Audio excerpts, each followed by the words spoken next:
Gunung Sinai ditutupi seluruhnya dengan asap karena Tuhan turun ke atasnya dalam api. Asapnya membumbung seperti asap dari dapur dan seluruh gunung itu gemetar sangat. Ya. Dari firman Tuhan kali ini kita bisa belajar tentang pribadi Tuhan yang merupakan adalah Allah yang mulia. Dia adalah pribadi yang layak kita tinggikan dan menerima segala pujian kita atas segala karyanya dalam hidup kita. Mari bersama-sama kita naikkan pujian Be Exalted, O God.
Ya, dan sebentar lagi kita akan mendengarkan eksposisi dari Bang Febian di Keluaran 19 ayat 10a, berfirmanlah Tuhan kepada Musa, "Pergilah kepada bangsa itu, suruhlah mereka menguduskan diri pada hari ini dan besok." Allah yang kita percayai, selain dia adalah Allah yang mulia, dia juga adalah Allah yang kudus. Tempat di mana Allah berada juga adalah tempat yang kudus juga. Kita yakin dan percaya bila saling berkumpul, ada 2 atau 3 orang, bahkan kalau tadi di Zoom kita lihat ada sekitar 30 orang berkumpul, maka Allah juga hadir bersama-sama dengan kita di tempat ini. Mari kita mempersiapkan hati dan pikiran kita untuk mendengarkan firman Tuhan dan menghormati kekudusan Allah dengan menyanyikan lagu pujian Holy Ground.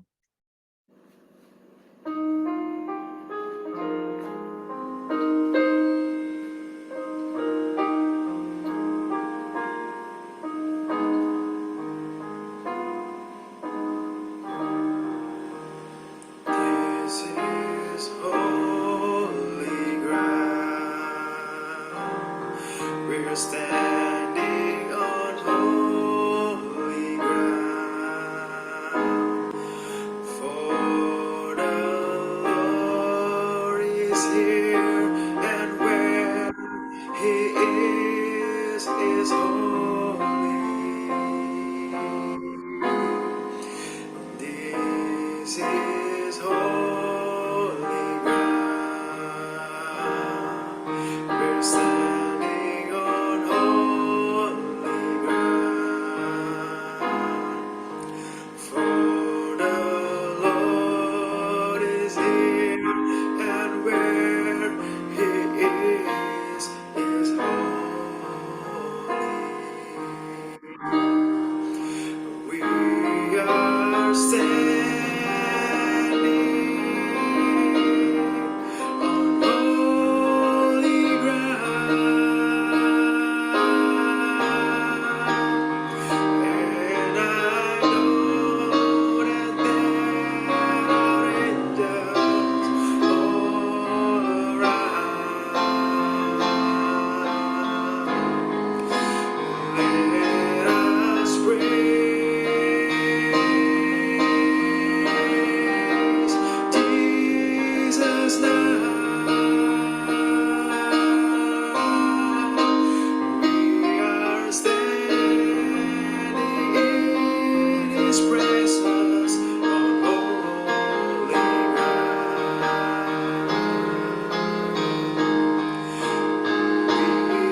places on holy ground.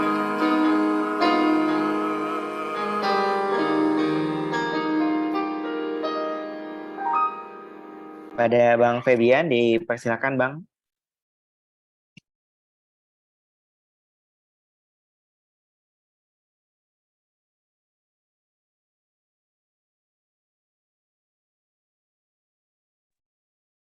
Ya, selamat sore teman-teman.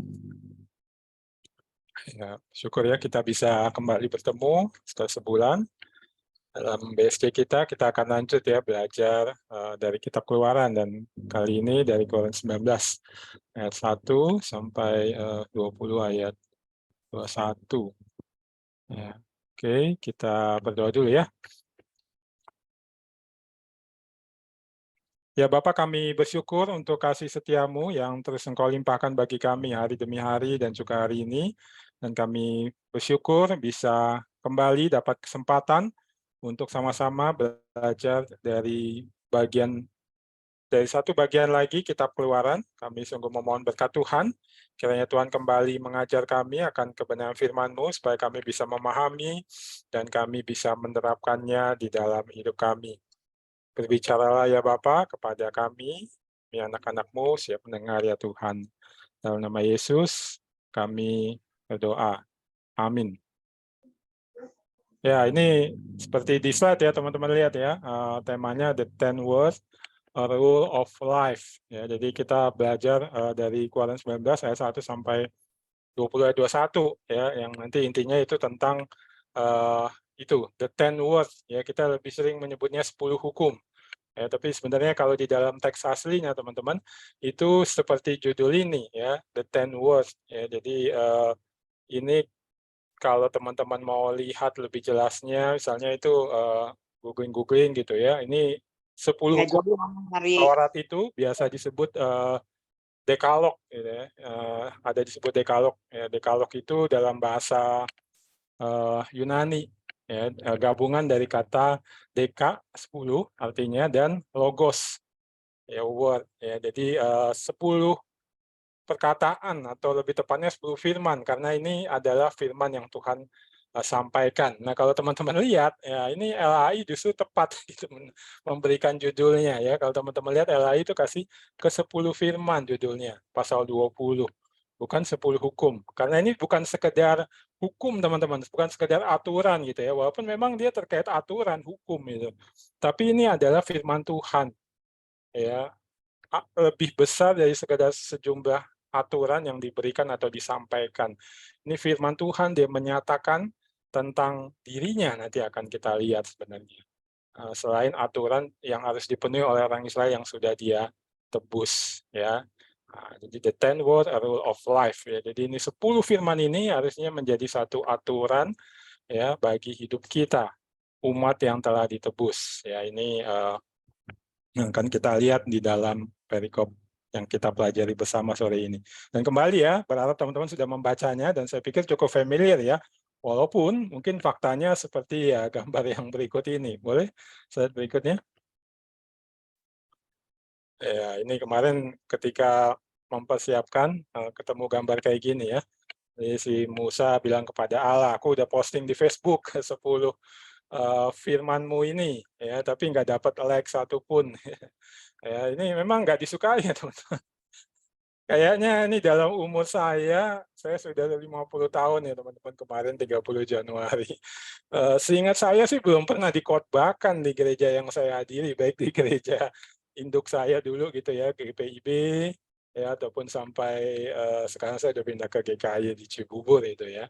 Belum pernah dikhotbahkan ya. Ataupun misalnya kita jarang menjadikannya ayat hafalan, ya benar nggak? Ada yang pernah ngafalin 10 ayat ini gitu dalam KTB kelompok kecil ya. Kan kalau ditanya 10 ini mungkin nggak tahu gitu ya. Kemarin saya sempat baca-baca juga ada kejadian gitu, satu senator di Amerika dia mau mengajukan, ini udah lama sih sebenarnya kisahnya, dia mau mengajukan supaya di gedung-gedung pengadilan ataupun di gedung-gedung pemerintah yang terkait peraturan, undang-undang dan lain-lain itu dipasang gitu satu ya kayak plakat atau gambar gitu ya berisi 10 firman ini Ya, lalu dia diwawancarai gitu. Kenapa dia memperjuangkan hal itu? Karena dia ingin bahkan menjadikan itu sebuah ketetapan gitu, ada hukumnya, ada undang-undangnya. Ya, diwawancara sama satu pembawa acara terkenal di televisi Amerika. Ya, ngobrol punya ngobrol, lalu ujung-ujungnya ditanya gitu sama dia, kamu hafal nggak 10 firman ini? Lalu dia coba, ya jangan mencuri ya, si pembawa acaranya ngitung dengan jari satu, ya jangan berdusta, ya bisa 2, lalu habis itu satu lagi 3, tapi habis itu dia cuma bisa berdiam lama dan si pembawa acara akhirnya dengan muka merendahkan mentertawakan dia gitu. Ya ini mau mengupayakan dipasang di gedung-gedung pengadilan, gedung-gedung lain, tapi apal aja enggak. Ya seperti ini gambaran gitu ya sikap ya banyak orang ya, mudah-mudahan kita enggak atau mungkin berubah setelah ini ya. Atau yang berikut ini boleh,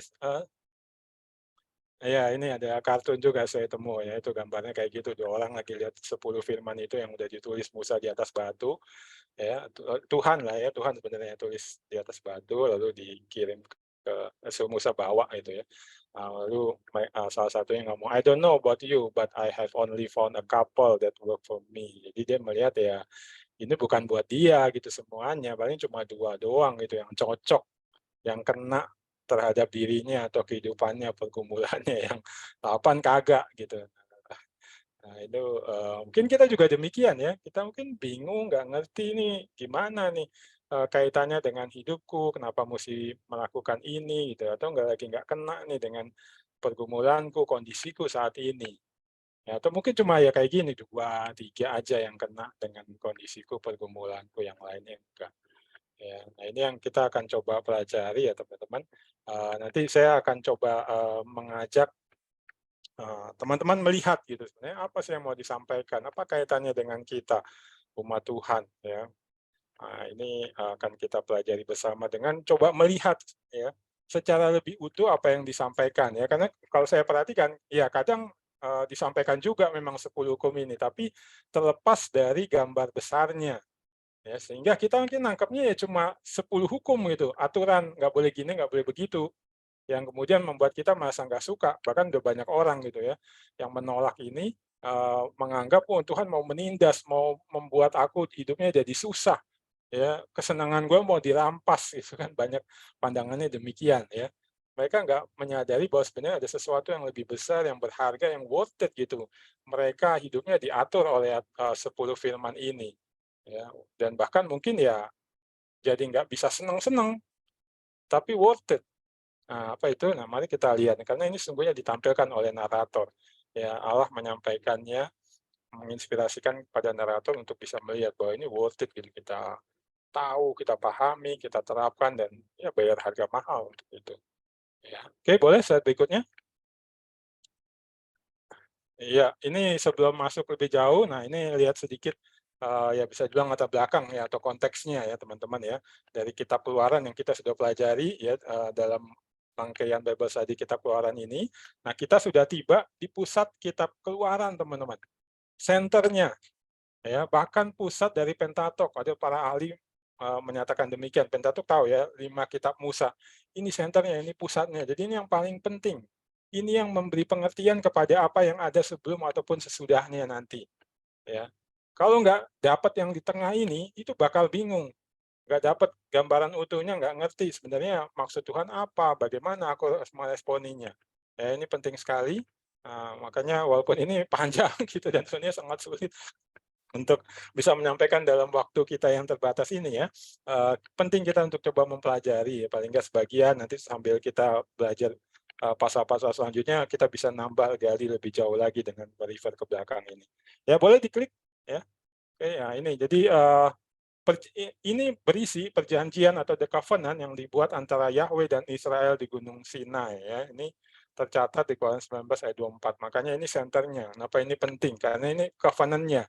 Ya, jadi Tuhan memilih Israel, lalu kemudian ya dia mau jadi Allah Israel, Israel jadi umatnya, itu bukannya ya biasa-biasa aja atau berjalan begitu aja, tapi harus ada covenant-nya, ada perjanjian, ada aturannya. Dan ini pakai pola perjanjian yang biasa dilakukan oleh raja-raja pada zaman itu dengan rakyatnya atau bawahannya atau negara jajahannya. Jadi sang raja itu ya dia menjadi penguasa, dia juga yang menjaga, memelihara dan mengarahkan hidup dari rakyatnya atau negeri jajahannya, ya. Dia memelihara, menjaga, mengarahkan mereka, dan karena dia menjaga, mengarahkan, memelihara, maka rakyatnya itu punya kewajiban, ya, atau ada protokol yang mesti dipenuhi, diikuti. Ya, kayak kita kan, kita jadi murid sebuah sekolah atau karyawan sebuah perusahaan atau instansi kan ada pemimpinnya, ya, ada atasan-atasannya yang berkuasa, ya, punya tugas tanggung jawab. Nah, ada protokolnya, aturan-aturannya ketika kita berelasi dengan mereka, ya, hidup di bawah pimpinan mereka atau bekerja di bawah pimpinan mereka. Ini juga demikian, ya. Lalu boleh diklik lagi. Ya, nah, kalau kita mau coba perhatikan lebih detail lagi, ya, pasal 19 ya dan 24 ya. Ini menurut Gentry and Wellum ini yang saya kutip ya, itu seperti bagian akhir ya atau cover awal, cover akhir gitu ya dari Covenant Scroll atau kitab perjanjian. Maksudnya perjanjian covenant yang dibuat itu ya, kalau kayak dituliskan gitu di dalam sebuah gulungan kitab, nah ini bagian awal dan bagian akhir, lembar awal, lembar akhirnya. Ya, dan di tengahnya ada covenant itu, kitab covenant, ya, isi dari covenant itu yang menyangkut ya ini the 10 words, 10 firman ini yang nanti kita pelajari, lalu di ordinance ada aturan-aturan lainnya, ya aturan-turunan dari 10 firman itu menyangkut berbagai hal dalam hidup dan bagaimana Israel berelasi dengan Yahweh yang sudah memilih mereka menjadi umatnya. Nah, ini sedikit gambaran ya supaya teman-teman bisa lebih mengerti tentang konteks kitab Keluaran dan juga nanti ya memahami bahwa ini senternya, pusatnya, dan yang sebelum atau sesudahnya itu mesti kita coba pahami ya berdasarkan apa yang ada di tengah ini. Ya, oke, kita lanjut ya. Nah, lalu kita mulai belajar atau perhatikan perikop kita ya teman-teman ya. Nah ini kalau lihat pasal 19, nah kemarin dalam persiapan saya mendapati ya ditunjukkan hal ini teman-teman. Yaitu narator kayak bilang kepada kita, lihat Tuhan genapi janjinya kepada utusannya. Ini kalau kita kaitkan dengan konteks besar dari kitab Keluaran ya, itu dengan apa yang sudah kita pelajari di pasal 3 ayat 12 dan apa yang ada di perikop ini ya, bagian awal perikop kita. Ya, lihat di situ dibilang pada bulan ketiga setelah orang Israel keluar dari tanah Mesir, ya, ada 3 bulan setelah keluar dari Mesir, tiba di padang gurun Sinai pada hari itu juga. Ya, mereka tiba di Sinai. Ya, lalu ada keterangan lagi ya, setelah mereka berangkat dari Rafidim, ini tempat yang sebelumnya kita sudah pelajari juga kejadian yang di situ ya. Tibalah mereka di padang gurun Sinai, lalu mereka berkemah di padang gurun. Ya, ada di padang gurun, Sinai itu memang padang gurun ya teman-teman. Lalu di situ ya ada gunung.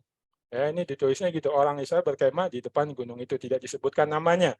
Tapi kalau teman-teman pergi ke ayat 20 ya, itu disebutkan itu gunung Sinai. Itu gunung Tuhan, tempat di mana Tuhan menampakkan diri kepada Musa. Ya, itu pembahasan kita dulu ya. Saya bilang Tuhan menampakkan diri kepada Musa di tempat Musa bekerja atau di kantornya Musa. Gitu, atau menampakkan diri. Dan kalau teman-teman ingat ya, atau kalau lupa nanti bisa buka lagi. Tuhan bilang, kamu kuutus, kupilih jadi utusanku, membebaskan umatku, dan nanti kamu akan membawa mereka ke sini untuk beribadah kepadaku. Dan ini dengan kalimat ini teman-teman, di depan gunung itu, gunung yang mana? Itu tuh yang dulu itu, yang Musa bisa bertemu Tuhan atau Tuhan menampakkan diri dan menyatakan panggilannya kepada Musa dan ada janji diberikan di situ dan di sini ditunjukkan janji itu sudah digenapi. Ya, dan janji itu kan mau menyatakan apa?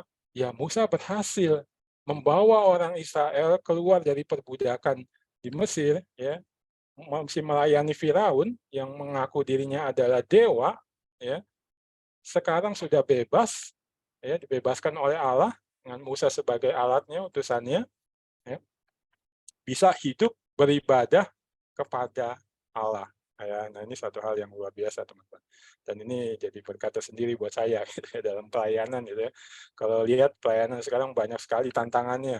banyak kesulitannya. Kalau buat kami ini staf perkantas yang melayani siswa, mahasiswa, ya, dan alumni juga, tapi intinya kan mahasiswa ya, sama siswa sebelumnya. Itu persekutuan kampus atau persekutuan siswa itu kayak porak-poranda setelah pandemi 3 tahun ini, dan mesti dibangun kembali gitu.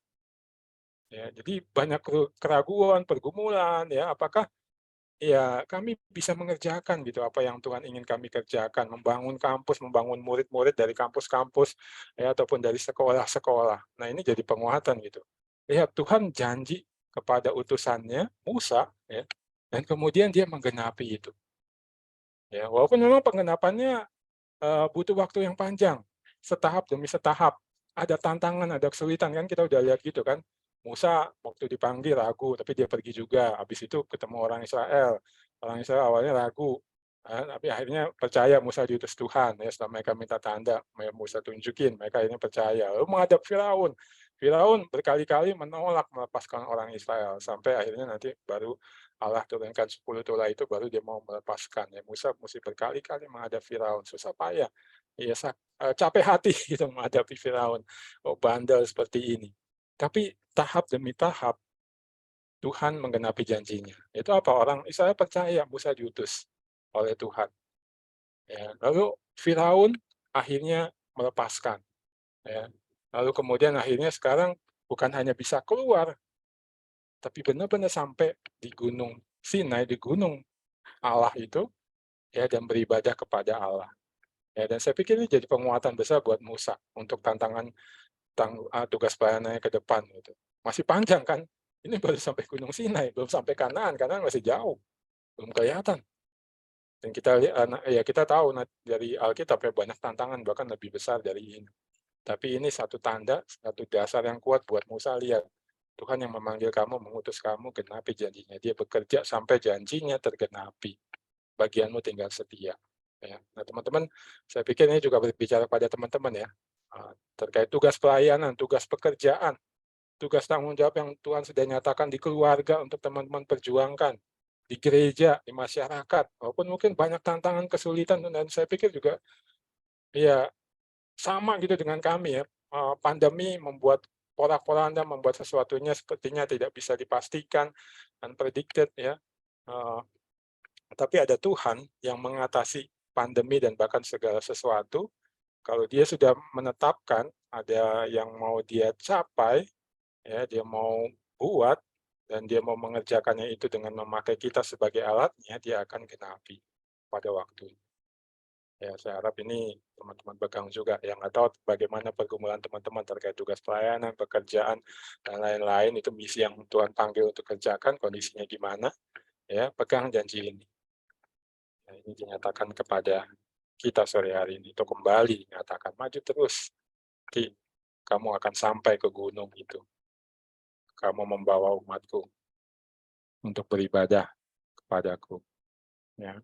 Nah ini, lalu kita lihat selanjutnya ditampilkan oleh narator. Ya, yang kedua adalah ini ya, lihat Tuhan ingatkan anugerah yang telah Ia beri kepada umatnya. Ya, ini di ayat 4 ya. Itu dibilangkan Musa naik menghadap Tuhan di atas gunung itu, ya, lalu Tuhan berfirman, ya, berseru, ya, beginilah kau katakan kepada keturunan Yakub, ya. Selanjutnya apa yang mesti dikatakan? Ya, ini kamu sendiri telah melihat, ya, ini kamunya orang Israel, seluruh orang Israel, ya. Kalian semua, masing-masing kalian udah melihat sendiri dengan mata kepala kalian apa yang kulakukan kepada orang Mesir. Ya, dan bagaimana aku telah mendukung kamu di atas sayap Raja Wali, membawa kamu kepadaku. Ya, ini menunjukkan itu anugerah yang sudah diberikan. Ya, Tuhan sebenarnya nggak harus kan. Ya, walaupun memang ada janji kepada Abraham, tapi kalau kita lihat, ya itu ada juga ya kesalahan orang Israel juga ya. Mereka tidak taat kepada Tuhan ya, melupakan Tuhan ya. Tapi Tuhan memberikan anugerah ya. Dan memang dasarnya kepada janji di Abraham. Ya, tapi tetap itu adalah satu anugerah diberikan. Ya, dia sudah memukul Mesir sehingga mereka bisa keluar bebas hidup melayani Allah. Ya, dan kemudian itu digambarkan teman-teman dengan gambaran yang di kalimat selanjutnya, dan bagaimana aku telah mendukung kamu di atas sayap Raja Wali. Ya, ini saya Raja Wali. Kalau diterjemahkan di dalam LAI ataupun di beberapa terjemahan Inggris, semua para ahli menduga ini sebenarnya bukan burung Raja Wali, tapi burung pemakan bangkai. Mungkin teman-teman pernah lihat itu yang sayapnya panjang, kepalanya botak itu, lebih ke situ. Ya, karena burung itu yang biasanya mendukung anaknya di sayap. Ya, nah, ini gambarannya seperti itu. Tapi ya entah yang benar yang mana. Intinya gambarannya burung ya yang adalah pemangsa ya Raja Wali ataupun pemakan bangkai itu kan pemangsa ya berarti punya kekuatan. Tapi perhatikan dibilang mendukung kamu. Jadi seperti burung itu mendukung anaknya berarti menggambarkan kasih. Jadi Allah dengan kasihnya atau berdasarkan kasihnya atau menunjukkan kuasanya menyelamatkan orang Israel. Ini gambarannya itu seperti itu, satu gambaran yang sangat kuat menyatakan kasih dan kuasa Allah. Dan lalu kemudian ada satu gambaran lagi, ya lebih tepatnya memakai idiom sih sebenarnya gambarannya itu yang saya kasih warna muda ya magenta ya, membawa kamu kepadaku.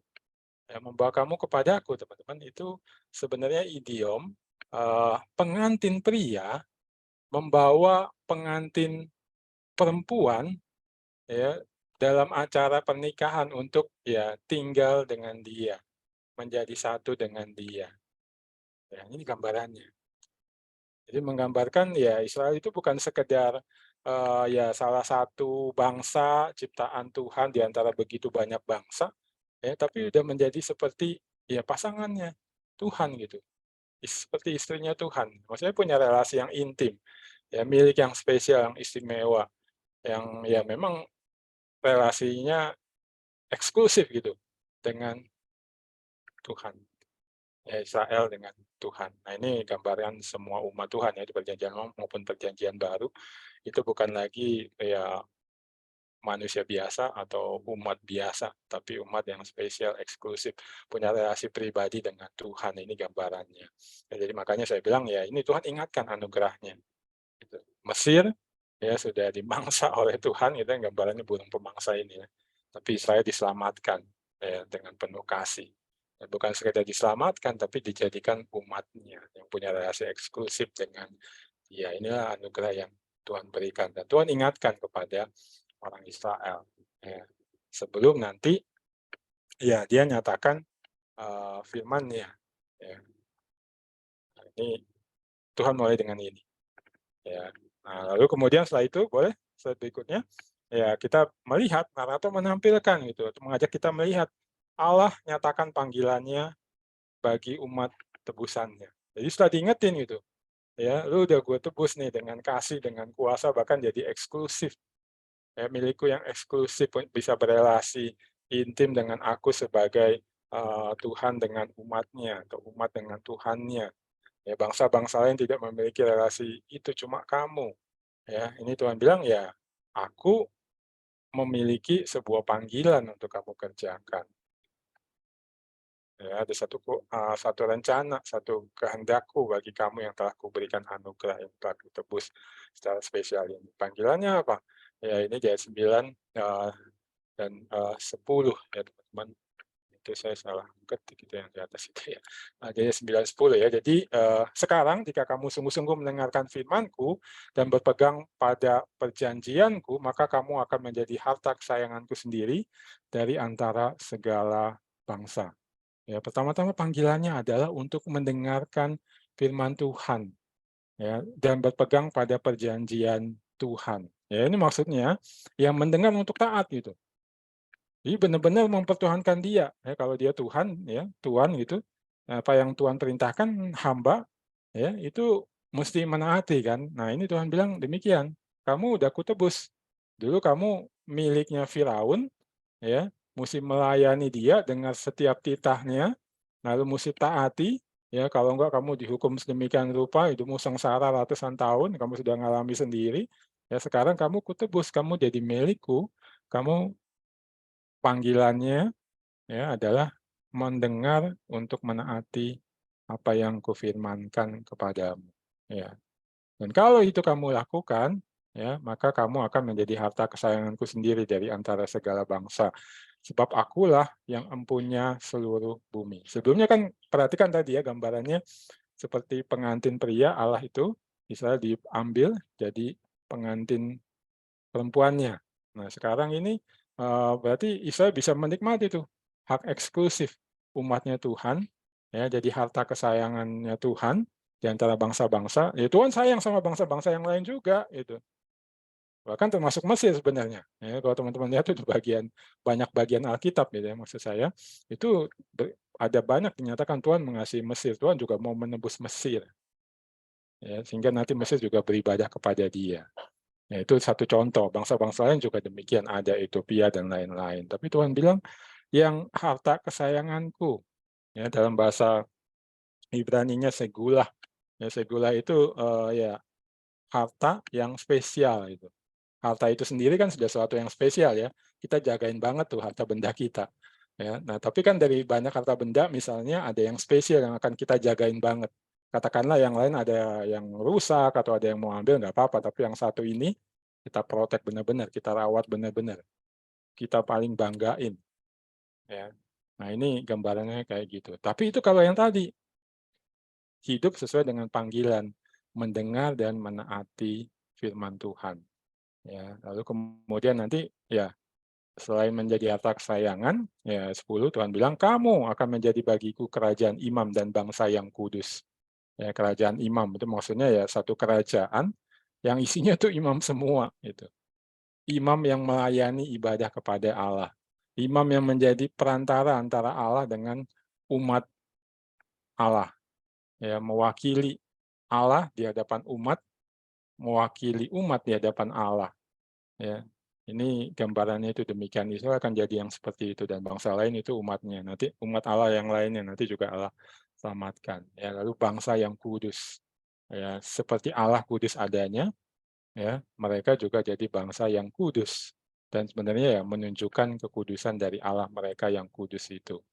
Ya, ini panggilan Israel yang sudah ditebus, yang sudah menerima anugerah yang spesial itu dari Allah dinyatakan. Ya, nah ini boleh berikutnya. Nah, kalau sampai di sini teman-teman, ya ini mengingatkan kita, ya, bahwa kita, ya, umat Allah di perjanjian baru atau murid-murid Kristus, ya, perjanjian baru telah menerima anugerah dan panggilan yang serupa. Ya, ini misalnya kemarin waktu persiapan, ya, teringat ini 1 Petrus 2 ya, ayat 4 sampai 5. Sebenarnya masih panjang terus ya sampai 9, 10, tapi utamanya di 4, 5 dan 9, 10 yang perlu kita perhatikan, ya. Dan datanglah kepadanya batu yang hidup itu yang memang dibuang oleh manusia tapi yang dipilih dan dihormat di hadirat Allah. Ya, ini kan merujuk kepada Kristus, ya. Ya, batu yang dibuang gambarannya gitu. Orang-orang di zaman Tuhan Yesus nggak percaya gitu dia dibuang, ya, tapi Allah pilih dan hormat, maksudnya Allah pakai dia, ya, untuk karya keselamatan, menggenapi karya keselamatan. Lalu di ayat 5 dibilang, biarlah kamu juga dipergunakan sebagai batu hidup untuk pembangunan satu rumah rohani bagi suatu imamat kudus, ya, imamat kudus, umat yang kudus. Ya, nah ini sama dengan yang tadi kan, ya, yang kita lihat di perikop kita. Menjadi bangsa yang kudus orang Israel. Kita umat Allah di perjanjian baru juga menjadi satu imamat yang kudus. Ya, para imam maksudnya. Yang hidupnya kudus, ya, yang punya tugas mempersembahkan persembahan rohani yang karena Yesus Kristus berkenan kepada Allah. Jadi orang Israel juga imamat Allah di zaman perjanjian baru, kita imamat Allah yang kudus di zaman perjanjian baru. Ya, lalu lanjut ke 9 sampai 10. Nah, ini yang terkenal, bahkan ada lagunya kan kita sering nyanyikan, ya. But you are a chosen race, kamu umat pilihan. Ya, royal priesthood, ya, jadi kerajaan imam, sama tuh kalimatnya, ya. Memang Petrus mengutip atau mengingatkan dari situ. Jadi ini kelanjutannya. Kalau dulu cuma Israel, sekarang semua orang yang percaya kepada Kristus dan karyanya di atas kayu salib, ya, itu adalah kerajaan imam, royal priesthood, a holy nation. Perhatikan sama, diulangi lagi. A people for God's own possession. Nah, itu tadi, ya, special possession, harta yang spesial. Sama, teman-teman. Kita dapat, ya. So that you may proclaim the excellencies of him who has called you out of darkness into his marvelous light. Jadi supaya kita bisa menyatakan atau menyaksikan, mengabarkan excellency atau kemuliaan Allah gitu, karakternya, sifatnya, ya. Karena kamu dulu, ya, bukan umat Allah, ya, tapi sekarang adalah umat Allah. You had not received mercy, kamu belum menerima belas kasihan, but now you have received mercy. Ya sama teman-teman, kita punya panggilan ini. Ya, cuma panggilannya ini jelas jauh lebih spesial. Ya, kalau dulu mereka dapat panggilan karena Allah pakai seorang manusia, Musa.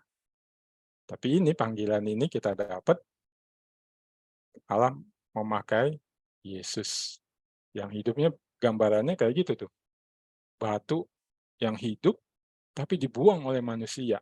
Ya, Tuhan juru selamat yang jadi manusia tapi dihina-dina bahkan disalibkan oleh manusia.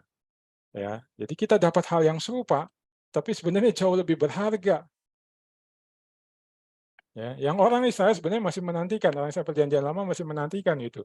Ini hal yang lebih besar, yang lebih menggenapi rencana Allah atas mereka. Mereka masih nunggu kapan nih datang sang Mesias yang dijanjikan.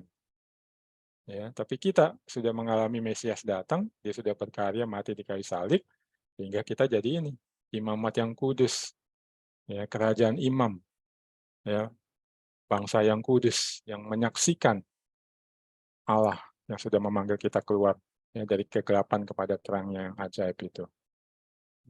Nah ini, jadi berarti teman-teman, kita punya panggilan yang sama gitu. Ya, atau lebih tepatnya, kita diingatkan Tuhan gitu. Kamu nih yang lagi belajar kitab Keluaran, punya panggilan yang sama nih kayak orang Israel di dalam perikop yang kamu baca, kamu pelajari ini. Ya. Udah ngerti belum panggilan itu? Udah kerjakan belum? Atau udah hidup sesuai dengan panggilanmu itu atau belum? Ya. Nah ini teman-teman yang saya lihat Tuhan ingin kita belajar kembali, ingat kembali, gitu. Wah kita punya panggilan yang serupa. Lebih besar, lebih mulia bahkan kita mendapatkannya lewat Kristus yang sudah dikorbankan, batu hidup yang dibuang oleh manusia. Ya, nah ini yang akan kita pelajari lebih jauh atau lihat lebih jauh. Karena saya perhatikan ya dalam perikop ini diperlihatkan, dipertunjukkan kepada kita panggilan yang mesti Israel kerjakan dan juga mesti kita kerjakan itu panggilan apa sih? Ya boleh slide berikutnya. Ya, mungkin kita bertanya kayak gini nih. Ya, apa sih persisnya panggilan Tuhan bagi kita itu? Yang gimana? Gitu. Kita mengerjakannya. Apakah ya berarti ya itu tadi ikuti aturan-aturan ini. Pokoknya sekedar nggak melakukan ini, ya, tapi melakukan ini. Gitu. Sekedar itu, ya kalau sekedar itu seperti yang saya bilang di awal, teman-teman. Ya, cepat atau lambat, kita ya bisa sekedar memandang ini aturan yang ngatur-ngatur, ngekang-ngekang, bahkan membuat kita nggak bisa have fun gitu di dalam hidup. Nggak worth it untuk dikerjakan. Ya, sebagian aja lah gue kerjakan, mungkin paling jauh segitu. Ya, nah mari kita lihat persisnya panggilan Tuhan bagi kita itu apa. Ya, nah ini boleh slide berikutnya. Nah ini kemarin ketika persiapan menurunkan ini, ya saya connect dengan ya ini teman-teman dari bagian firman yang saya pelajari dan saya bagikan dalam beberapa kesempatan pelayanan ya di beberapa waktu belakangan ini. Ya, yaitu dari Yesaya 42. Ya, ini sebenarnya awalnya waktu bagian firman di Persekutuan Doa Staf Jakarta dan Nasional ya di kantor kami. Ya, Yesaya 42 ayat 21 berbicara soal panggilan itu. Ya, itu kalau LA ini menerjemahkannya demikian. Ya, Tuhan telah berkenan demi penyelamatannya untuk memberi pengajarannya yang besar dan mulia. Ya, ini agak bingung karena kurang tepat sih penerjemahannya. Nah, lebih tepat itu seperti NET, teman-teman. Ya, the Lord wanted to exhibit His justice. Ya, jadi Tuhan mau mempertontonkan, memamerkan keadilannya. Ya, sebenarnya kalau mau lebih tepat lagi, mempertontonkan, mempertunjukkan atau memamerkan gitu ya, supaya semua orang lihat keadilan dan kebenarannya. Ya, keadilan dan kebenaran di sini maksudnya apa? Bukan sekedar sesuatu yang Tuhan lakukan atau hadirkan, teman-teman, tapi ini karakternya Dia. Kalau kita lihat Alkitab kan demikian, Tuhan itu ya adil dan benar ya, dari perjanjian lama sampai perjanjian baru dinyatakan itu lewat berbagai peristiwa, lewat berbagai tulisan. Ya, dinyatakan Tuhan itu salah satu karakternya adalah adil dan benar. Dia nggak mungkin melakukan yang tidak benar dan tidak adil. Ya. Nah, bagaimana dia mau exhibit itu, mau memamerkan, mau mempertunjukkan itu? By magnifying His law, ya, dengan memperbesar atau mempertunjukkan secara jelas hukum-hukumnya and displaying it. Ya. Itu displaying it hampir sama dengan magnifying sebenarnya maksudnya. Jadi mau menunjukkan hukum-hukumnya. Nah, hukum-hukumnya apa? Taurat, teman-teman. Itu yang tadi dalam perikop kita yang Tuhan bilang, firman yang mesti didengarkan dan ditaati oleh orang Israel yang sudah menerima anugerahnya, dibebaskan dari Mesir, dari perbudakan Firaun, bisa beribadah kepada Dia, ya, seperti tadi Raja Wali, ya, di atas sayap Raja Wali diselamatkan, bahkan dijadikan pasangan spesial, yaitu harta spesial, ya, mesti menerapkan firman, ya, setelah mendengar menerapkan, itu untuk menunjukkan karakter-karakter Allah lewat hidup mereka yang sesuai dengan firman itu, ya. Dan utamanya 10 firman ini, teman-teman, yang nanti akan kita lihat. 10 firman itu sebenarnya menunjukkan karakter-karakter Allah, siapa Dia gitu. Dialah Allah yang sejati, yang jauh lebih baik, lebih worth it, lebih memuaskan, ya, akan membuat hidup ini lebih sempurna atau hidup ini lebih hidup gitu ya. Kalau Dialah Tuhanmu, gitu. Itu yang mau dinyatakan. Nah, itu makanya saya kasih gambaran pameran tuh teman-teman ya. Ada lukisan, ya, ada foto, ada baju, atau ada apa lagi tuh digantung dan lain-lain. Laptop juga ada di depan situ ya untuk mungkin untuk menjelaskan gitu ya. Orang yang nonton pameran itu melihat ya itu lukisan, baju itu, foto-foto itu. Nah, kitalah pamerannya Tuhan, teman-teman. Tapi bukan kita semata-mata ya kita ini gitu dengan segenap keberadaan kita, tapi kita yang mendengarkan dan melakukan firman Tuhan. Dalam hidup kita sehari-hari, di kantor, di rumah, di pelayanan, di gereja, ketika kita susah, ketika kita dimusuhin orang, ketika mungkin kita lagi didesak, dijebak untuk akhirnya nanti ditendang keluar dari kantor gitu ya, atau dari persekutuan dari gereja, ada juga yang kayak gitu kan, ya. Tapi kita tetap menghidupi firman Tuhan. Nah, sebenarnya lewat itu kita mempertontonkan karakter Tuhan, sehingga orang nanti akan mengenal siapa Dia dan kemudian ya tentunya atas anugerahnya juga ya, mereka akhirnya menjadikan Dia sebagai satu-satunya Tuhan atas hidup mereka. Ya, nah ini teman-teman.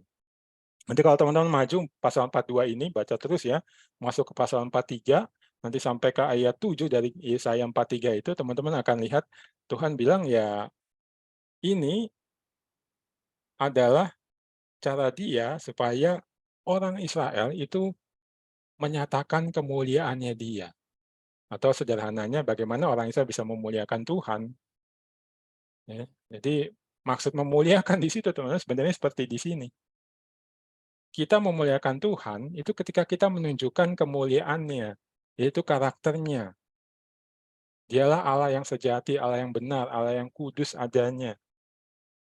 Itulah maksud memuliakan Allah. Dan ya yang tadi itu terjadi ketika kita mendengarkan dan menaati firman Tuhan di dalam setiap langkah hidup kita. Kalau enggak bisa itu. Ya, kemarin saya baru bawain saya bagikan Yesaya ini juga gitu dalam topik yang saya bawakan di pelayanan PMK STIS gitu. Mereka minta saya bawakan tentang temanya studi untuk Tuhan gitu, studi memuliakan Tuhan. Nah, saya bagi ini teman-teman. Jadi saya bilang ya kalau memuliakan Tuhan menurut Alkitab itu artinya kita menghidupi firman Tuhan sehingga orang bisa melihat, mendengar Tuhan lewat setiap hal yang kita katakan, kita lakukan. Jadi artinya bukan ketika mereka misalnya dapat nilai yang paling tinggi gitu, jadi lulusan yang terbaik, tapi kalau hidup mereka tidak sesuai dengan firman Tuhan atau bagaimana mereka mengerjakan ujian, mengerjakan tugas akhir, tidak sesuai dengan firman ya, berlawanan dengan firman jadinya, itu tidak memuliakan Tuhan gitu.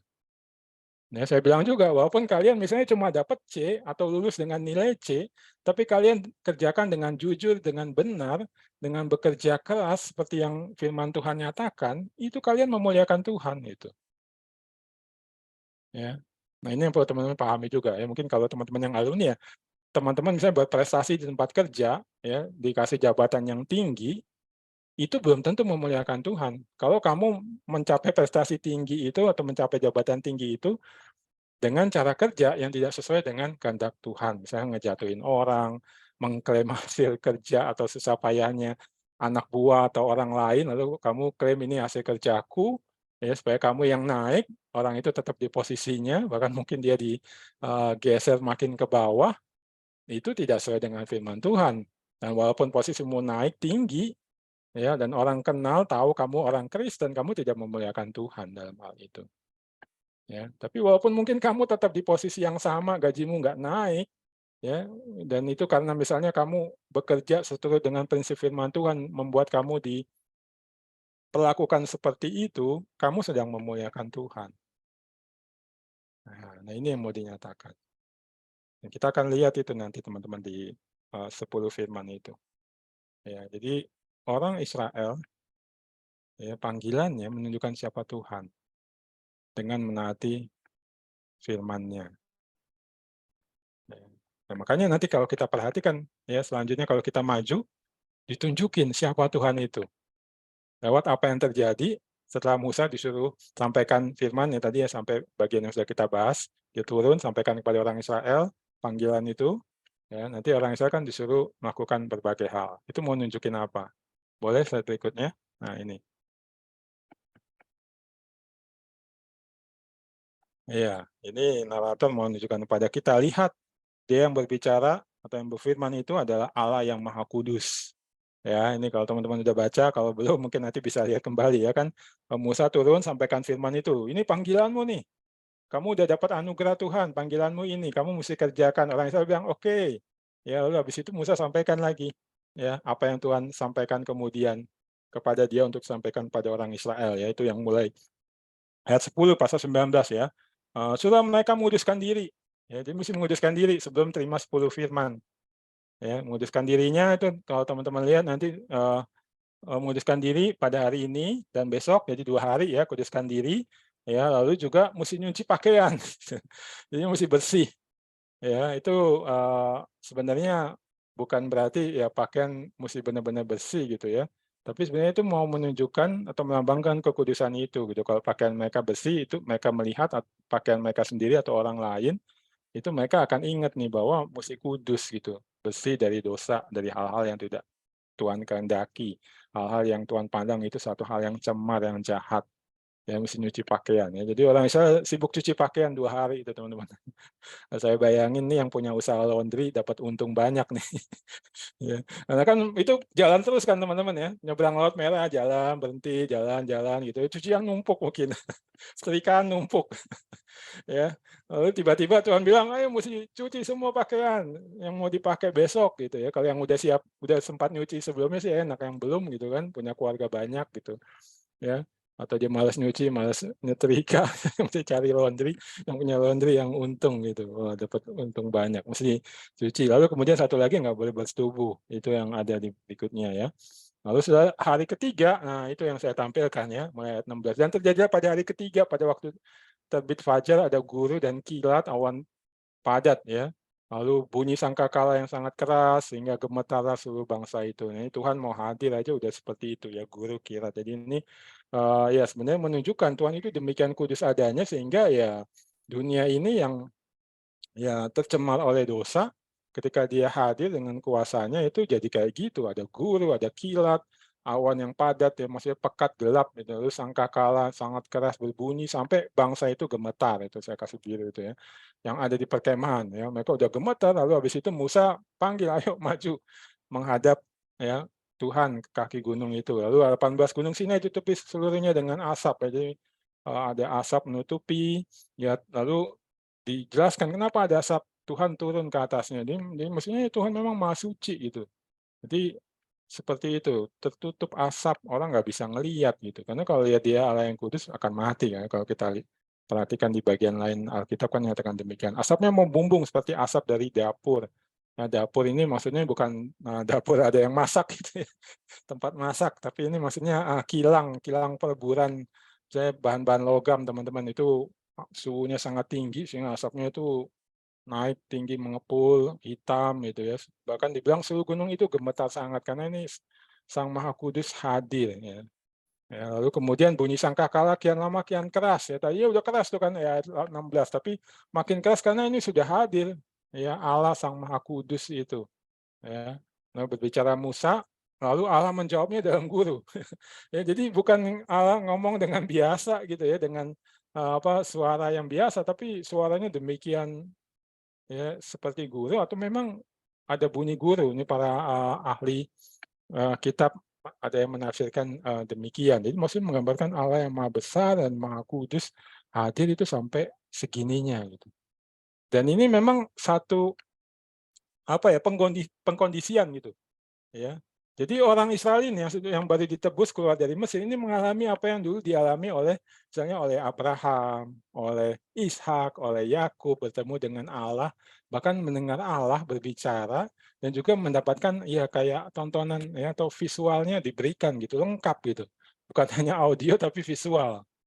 Tujuannya apa? Supaya nangkep benar Allah ini Allah yang seperti ini, nggak terhampiri itu. Siapa yang berani datang mendekat? Ya, itu karena semuanya udah ada guru, kilat, ya, bunyi sangkakala keras, mereka udah gemetar waktu masih jauh dari gunung. Ke kaki ketika mendekat lalu ditutupi dengan asap membumbung dengan dapur. Itu ada pelukis coba menggambarkan seperti itu ya, gunungnya udah merah menyala karena itu yang dapur kilangan tuh kayak gitu, sangat mengerikan. Ya, itu mau menggambarkan nih Allah Maha Kudus, kalian manusia berdosa. Ya, mereka akan tangkap benar ya. Kalau coba kita tempatkan diri kan kayak gitu ya. Kita ngalami peristiwa gempa ya itu masih ingat kan? Saya masih ingat tuh gempa yang pertama saya alami waktu saya masih kecil atau gempa pertama kali mengalami gempa di stasiun Juanda itu stasiun yang tinggi kan itu kan. Itu gempanya sangat terasa misalnya itu tertangkap terekam banget itu di hati dan pikiran atau waktu saya mendampingi panitia Kemnas di Jogja ya nginep di sebuah hotel gitu lantai berapa itu 5 kalau nggak salah itu juga gempa yang kuat di Jogja waktu itu masih keingat sampai sekarang dan itu baru gempa teman-teman. Jadi Tuhan mau ingatkan benar nih aku Allah yang kudus. Sifatnya ditampilkan. Dan ingat tadi kan kamu jadi bangsa yang kudus. Gitu. Panggilanmu itu. Jadi menyatakan Allah kita itu Allah yang kudus. Ya. Jadi kita mesti menyaksikan Allah lewat setiap hidup kita, itu panggilan kita. Allah yang telah menebus kita. Ya. Oke, boleh. Selanjutnya. Lalu kalau kita maju, teman-teman, nanti masuk ya ke yang 10 firman itu, pasal 20 menyatakan 10 firman itu Allah menyampaikan firman-Nya. Nah, ini narator menunjukkan, lihat ada kabar baik ya, atau Injil, gospel gitu sebenarnya sudah ditampilkan di sini ya, mengawali penyampaian 10 firman ini. Ya, lihat ayat 1 dan 2. Lalu Allah mengucapkan segala firman ini. Akulah Tuhan Allahmu yang membawa engkau keluar dari tanah Mesir, dari tempat perbudakan. Nah, ini sama kan dengan yang tadi teman-teman pasal 19. Sebelum Allah sampaikan 10 firman ini, dia ingatkan dulu gitu. Nah, apa sih gue sampaikan firman ini? Ya ini, karena kalian semua sudah aku selamatkan. Ya. Dan aku menyelamatkan secara personal. Untuk aku. Gitu. Lihat itu, aku lah Tuhan Allahmu. Itu menyatakan itu. Ya. Yang membawa engkau keluar dari tanah Mesir, dari tempat perbudakan. Gitu. Sampaikan benar-benar nih bahwa dia sudah menyelamatkan mereka. Nah, nanti habis itu disampaikan 10 firman ini. Ya. Rule of life ini. Yang sebenarnya tadi seperti saya bilang tadi, ketika dihidupi, ditaati, ya, setelah didengarkan, ditaati, orang yang saya menghidupinya, itu akan menunjukkan, mendisplay, exhibit gitu ya, atau jadi ada memamerkan kepada orang-orang sekitar mereka siapa Yahweh itu. Ya. Nah ini lanjut. Nah ini boleh slide berikutnya. Nah ini kalau kita maju ya pasal 20. ayat 3 sampai 17 ya, itu 10 firman itu disampaikan ya. Nah, ini narator menunjukkan ya, atau dia bilang ke kita teman-teman, lihat karakter Allah ditampilkan dalam the 10 words ini, 10 firman ini. Ya, nah mari kita lihat satu-satu, tapi tentunya langsung aja lihat karakter Allahnya apa ya, samping sedikit maksudnya apa. Ya, nggak bisa bahas panjang dalam waktu kita terbatas. Boleh slide berikutnya? Nah, the first word atau firman yang pertama ya. You shall have no other gods before me. Ya, jangan ada Allah lain di hadapanku. Ya, itu yang kalau di LAI ya. Nah, ini tapi ya di teks aslinya sebenarnya seperti yang NET ini, teman. You shall have no other gods before me. Nggak boleh ada Allah-Allah lain. Ya, tapi di hadapanku. Ya, saya garis bawah yang before me itu, dan saya kasih warna no other gods. Ya, dan saya kasih gambar seperti di samping itu untuk menjelaskan sebenarnya maksudnya mau menyampaikan apa, teman-teman. Ya, no other gods. Jadi ada banyak ilah. Nah, bangsa-bangsa pada zaman itu, teman-teman, menganggap ya ada banyak Allah gitu, banyak ilah, banyak dewa-dewi. Ya, dan ya mereka itu kayak bikin kumpulan, persekutuan atau arisan kalau orang Batak gitu. Ya, biasa disebut dengan panteon gitu. Jadi panteon itu kumpulannya dewa-dewa. Dan nanti ada ketuanya. Ya, kalau orang Yunani ketuanya siapa? Ada yang tahu? Ingat, Zeus. Itu yang paling hebat, yang suka ngelempar-lempar petir itu senjatanya, Zeus. Ya, dewa-dewa yang lain itu anak-anaknya Zeus. Ya, nah itu seperti itu, bahkan ya teman-teman ya, satu lagi pemahaman banyak bangsa itu, dewa ketua itu dan sebenarnya juga dewa-dewa yang lain punya pasangannya. Gitu. Jadi misalnya Babel, itu dia ketua dewa, dewanya orang-orang yang kita lihat di zaman perjanjian lama kayak Filistin dan lain-lain. Dan dia punya pasangan itu yang Asitoret, Asyera, ya itu istrinya Babel sebenarnya. Ya. Nah, lalu perhatikan, before me, di hadapanku. Dan ini mesti dikaitkan dengan yang tadi, teman-teman. Membawa kamu menjadi milikku. Kalimat pengantin pria membawa pengantin perempuan dalam pernikahan jadi satu dengan dia. Nah, jadi makanya kayak gambar yang ini. Gitu. Lebih baik jadi yang kedua selalu diutamakan daripada jadi yang pertama, tetapi diduakan itu gambarannya. Jadi Tuhan nggak mau diduakan. Gitu. Jadi Israel itu dia kayak istrinya Tuhan. Nah, Tuhan bilang tuh jangan sampai ada ya kamu punya pria lain itu, punya pil itu. Ya, Tuhan nggak mau. Kenapa? Ya karena cuma ada satu doang yang sebenarnya adalah Allah, adalah Tuhan, aku Yahweh, nggak ada yang lain itu. Jadi ini menepis teman-teman, baik pandangan ateis gitu, nggak ada Tuhan, ataupun politeis. Allah ada, tapi cuma satu. Dan Allah yang satu itu, hai Israel, sudah memilih kamu menjadi pengantinnya, punya relasi eksklusif dengan dia sebagai umatnya. Ya. Jadi jangan sampai kamu punya ya ilah yang lain. Nah, sekaligus ini mau menyatakan teman-teman, kamu kan hidupnya udah sama aku nih, umatku spesial, selalu bersamaku, selalu di hadiratku. Aku tuh pasti tahu kalau kamu punya pasangan yang lain, tuh Tuhan ngomong kayak gitu. Ya, kalau misalnya sekarang misalnya selingkuhannya masih bisa disembunyikan karena kita kan nggak maha tahu, nggak maha hadir gitu. Ya. Atau istri atau suami itu yang punya selingkuhan itu nggak selalu hidup di hadirat pasangannya. Gitu. Tapi kita, pasangannya Allah, selalu hidup di hadirat Allah. Dan Allah nggak mau, dia cemburu. Gitu. Ya kita aja kalau tahu pasangan kita misalnya punya pil atau will, atau ada cowok lain, pria lain gitu ya. Bahkan mungkin baru indikasi atau baru omongan orang, misalnya kita udah marah banget, udah nggak suka gitu. Nah Allah itu mau ngomong kayak gitu. Dan dari firman ini, karakter Allah yang dinyatakan apa? Itu yang saya tulis gitu ya. Our God is a jealous God, Allah yang cemburu gitu. He will not share his glory with another. Gitu. Ya. Seperti suami punya satu istri atau istri punya satu suami, yaitu mau menyatakan gitu yang paling berharga itu pasangannya itu gitu. Makanya dia mau hidup sama pasangannya itu. Nah, kita juga demikian gitu. Ya Allah itulah yang mulia. paling mulia dan nggak ada yang mulia selain Dia. Jadi pasangan kita harusnya cukup satu, Allah saja. Ya, tapi ini digambarkan demikian, teman-teman. Nah, ketika kita menaati dan tentunya aplikasinya berarti nggak ada gitu berhala hidup kita, entah seseorang atau sesuatu ya, ya, belum tentu patung kan, jelas bukan patung bahkan misalnya, tapi bisa pribadi-pribadi, bisa diri kita sendiri, ya, atau orang tua kita sendiri gitu misalnya, ya, atau orang lain, atau harta benda, ya, atau ya nilai, prestasi, ya, apa yang kita bisa capai, ya itu kan berhala-berhala itu, ya. Nah, itu harusnya nggak ada. Nggak ada yang lain kita andalkan di dalam hidup kita, harusnya hanya Allah, tempat kita bergantung, dan lain-lain. Ketika kita punya hidup seperti itu, ya, ketika orang Israel nggak menyembah berhala, nggak punya berhala, mereka menyatakan Allah yang seperti ini, Allah yang satu-satunya, dan ya cuma Dia yang mulia. Gitu, ya. Nah, ini yang pertama kita lihat. Lalu yang kedua, ya, firman yang kedua, ya. Nah, ini. Ya, nah ini dari yang kedua mau dinyatakan ini, kembali sebenarnya ya, saya tulis lagi, again, our God is a jealous God, he will not share his glory with another.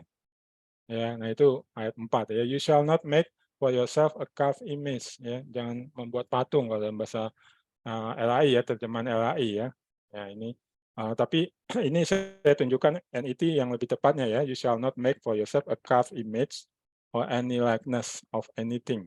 Ya, carved image itu ya jadi patung, tapi ini bukan sembarang patung ya, patung yang untuk disembah. Karena nanti lihat ayat 5 kan, jangan sujud menyembah kepadanya atau beribadah kepadanya. Jadi berhala atau sesembahan gitu, sesuatu yang disembah. Ya, jadi bukan yang melarang segala bentuk patung ya. Dulu waktu saya kecil ada juga tuh kelompok Kristen itu yang sampai melarang orang punya patung gitu. Jadi orang Kristen nggak punya patung, kalau punya patung di rumah mesti dibuang, gitu, dibakar. Ini maksudnya nggak gitu, kalau itu patung itu cuma ya seni, ya atau mungkin ya bentuk-bentuk penghargaan diberikan, ya nggak apa-apa gitu. Ya ini patung yang disembah. Ya lalu or any likeness of anything, yaitu maksudnya ini hasil pemikiran atau fantasi gitu. Ya, jadi kalau yang lain itu kan misalnya anak lembu emas misalnya ya, patungnya berupa lembu disembah ya, atau yang lain-lain makhluk-makhluk yang ada di dunia ya, itu kan memang ada gitu. Nah, tapi kalau yang lain, dewa-dewa lain kan ada yang berdasarkan imajinasi atau mitos gitu. Ya, nah itu dibuat patungnya juga, nah itu dilarang. Ya, nggak boleh menyembah. Ya, nanti lihat di ujung ayat 5, sebab aku Tuhan Allahmu adalah Allah yang cemburu. Nah, ini langsung dinyatakan di sini bahkan teman-teman. Allah yang cemburu, dia nggak mau berbagi kemuliaannya. Cuma aku yang mulia, cuma aku yang Tuhan. Dan akulah Tuhanmu satu-satunya. Ya, lalu ada tambahannya keseriusannya dia. Ya, kalau dia cemburu gimana ya? Kayak manusia, tapi ini lebih tinggi lagi gitu cemburunya ya. Yang membalaskan kesalahan bapak kepada anak-anaknya. Jadi kan ada penghukuman. Tapi perhatikan, penghukumannya bukan kepada bapaknya, tapi kepada anak, bahkan nanti keturunan ketiga dan keempat dari orang-orang yang membenci aku. Ya, nah itu. Nah, pertama-tama mau dinyatakan kemurkaan Tuhan ketika orang menyembah berhala itu sangat besar, bahkan ya nanti bisa kayak luber gitu, sampai ke keturunan yang keempat gitu. Ya, lalu kemudian dibukakan sebenarnya, kenapa orang punya berhala? Itu, dari kalimat yang merah tapi saya kasih tebal, orang-orang yang membenci aku. Jadi orang ini yang menyembah berhala itu, kamu orang Israel kalau kamu sampai menyembah berhala, kamu nggak mengasihi aku. Walaupun aku udah mengasihi kamu sedemikian rupa, bahkan kamu udah kujadikan kayak istri gitu. Kalau gambarannya tadi ya, kita merefer. Ya, nah ini dia, berzina. Itu kan digambarkan bagian lain kan menyembah berhala itu kayak berzinah ya. Nah, digambarkan sebagai perzinahan. Nah, lalu nanti tapi ada anugerah, ada kasih, ada reward yang besar itu ayat 6. Tapi aku menunjukkan kasih setia kepada beribu-ribu orang, yaitu mereka yang mengasihi aku dan yang berpegang pada perintahku. Ya, nah ini. Jadi kalau nggak menyembah berhala, hanya punya Yahweh saja sebagai Tuhan, itu karena mengasihi. Dan sekaligus ini perhatikan teman-teman, yang berpegang pada perintah-perintahku. Jadi ini mau nunjukin 10 firman ini, ya, itu baru kita bisa lakukan, ya, orang Israel maupun kita bisa lakukan, kalau kita mengasihi Dia yang sudah terlebih dahulu mengasihi kita. Ya, makanya kan itu selalu diingatkan di perjanjian baru gitu. Allah mengasihi kamu lebih dahulu ketika kamu masih dalam dosa. Makanya sekarang kamu harus mengasihi dia. Atau kalau kita lihat Yesus ketika ditanya itu ya sama ahli Taurat, apa hukum yang terutama? Ya, dia bilang kasihlah Tuhan Allahmu dengan segenap hatimu, segenap akal budimu, dengan segenap kekuatanmu. Itu. Dia nggak sebutin satu-satu, tapi dia bilang intinya atau bagaimana bisa menaati 10 firman itu ketika kamu mengasihi Allah. Nah, ini juga penting bagi kita ya teman-teman ya. Ketika ya nanti saya harap sih teman-teman ambil waktu ya, refleksi melihat apakah sudah menaati 10 firman ini tentunya kalau konteks pembahasan kita ya. Tentunya firman yang lain juga, utamanya yang ini dulu gitu ya. Kalau teman-teman menemukan ada yang kamu tidak bisa taati atau kamu suka taati atau sering kali gagal, ya ini ayat 6 mau menyatakan masalahnya adalah di kasihmu kepada Dia yang sudah mengasihi kamu jauh lebih besar ya dan terlebih dahulu mengasihi kamu. Nah ini, jadi yang kedua mengingatkan ini. Jadi ini utamanya itu teman-teman yang mau disampaikan dulu karakter Allah yang mesti kita tunjukkan. Allah yang pencemburu, nggak mau ada duanya dan dia nggak mau berbagi kemuliaannya. Nah, berarti nanti dalam hidup kita harus tunjukkan ya cuma satu Allah yang mulia. Ya, jangan ada berhala dalam hidup kita. Yang kalau ada berhala berarti kita menunjukkan ada yang lebih mulia atau sama mulianya. Itu bahkan jangan-jangan lebih mulia dari Allah. Entah itu ya pribadi-pribadi yang kita peralah atau sesuatu yang kita peralah. Nah, coba cek apakah ada berhala dalam hidup teman-teman atau sesuatu yang lagi mau coba merebut tempat Allah, mau jadi berhala atas hidup. Nah, ini perlu waspada nih, diingatkan kembali. Ya, oke, lalu lanjut. Ya, the third word atau firman yang ketiga, ya. Ini mau menunjukkan karakter Allah ini teman-teman ya. God is to be highly valued, he is worthy of the highest honor. Ya, jadi Allah itu yang paling tinggi nilainya, paling berharga bagi kita. Ya, ini sudah sepantasnya karena kita dianggap yang paling berharga kan tadi ingat ya, harta spesial, milik yang spesial dan dia yang pantas mendapatkan penghormatan tertinggi. Ya, ini firman yang ketiga mengatakan demikian itu. Jangan menyebut nama Tuhan Allahmu dengan sembarangan. Ya, sebab Tuhan akan memandang bersalah orang yang menyebut namanya dengan sembarangan. Nah, ini. Ya, kita aja kan kalau menyebut katakanlah misalnya pejabat gitu ya, mungkin di kantor teman-teman ya atau pejabat di gereja kan biasanya ada dengan sebutan khusus ya, yang mulia, yang terhormat. Gak sembarangan nyebutin namanya. Di keluarga juga kan kalau misalnya mungkin siapa tante, opung, tulang gitu kita sembarangan sebut namanya misalnya dimarahin habis gitu kan. Apalagi Tuhan ya. Dimaksud dengan sembarangan ini ya asal ucap ya atau misalnya termasuk ya kalau yang saya pelajari misalnya menyanyi memuji Tuhan tapi asal aja gitu menyebut nama Tuhan itu atau karakternya atau pekerjaannya ya kayak yang kemarin kita pelajari tuh Yehova Nisi, Allah adalah panji-panjiku. Kita nyebut gitu, tapi kita nggak benar-benar menjadikan Allah sebagai panji-panji kita. Maksudnya ya kita berperang atau kita mengerjakan segala sesuatu itu dengan kekuatan mengandalkan kekuatan Allah. Nah, itu termasuk menyebut nama Tuhan dengan sembarangan, ya, dengan asal saja, ya, in vain.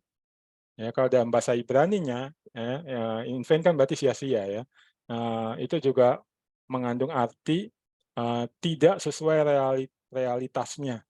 Gitu. Jadi kayak tadi saya bilang, kita menyebut Tuhan itu panji-panji, tapi realitasnya panji-panji kita orang lain gitu, atau sesuatu yang lain bukan Tuhan. Itu termasuk sia-sia. Jadi makanya dibilang jangan sembarangan, tahan mulutmu lebih baik gitu. Ya, ini maksudnya demikian. Dan ini menunjukkan itu Allah itu pantas dihormati. Bahkan ya ini ditunjukkan atau diwakili dengan namanya itu nggak boleh sembarangan disebut atau digunakan. Diklaim sembarangan juga nggak boleh. Kalau nggak nyata di dalam hidupmu, nggak sesuai dengan realitas. Jadi kembali kan ditunjukkan Allah itu yang paling tinggi, yang paling pantas mendapatkan penghormatan. Nah, mari lihat juga bagaimana kita menggunakan nama Tuhan, teman-teman. menyebut nama Tuhan. Atau ketika kita menyanyi, atau kita menuliskan namanya mungkin di mana gitu ya, cantumkan, bikin apa gitu, pajang di rumah kita misalnya. Apakah itu sesuai dengan hidup kita, yang dalam artian hidup kita menunjukkan bahwa dia yang paling tinggi, dia yang paling pantas menerima hormat. Atau jangan-jangan ada orang lain yang menerima hormat lebih tinggi, atau ada sesuatu yang menerima hormat lebih tinggi. Yang kita kejar, kita bahkan mau berkorban untuk itu. Ya, itu. Lalu kemudian yang keempat ya, firman yang keempat, nah ini. Ingatlah kuduskanlah hari Sabat, ya. Lalu lanjut 6 hari lamanya engkau akan bekerja, lakukan segala pekerjaanmu, ya. Tapi pada hari ketujuh adalah hari Sabat Tuhan Allahmu, ya.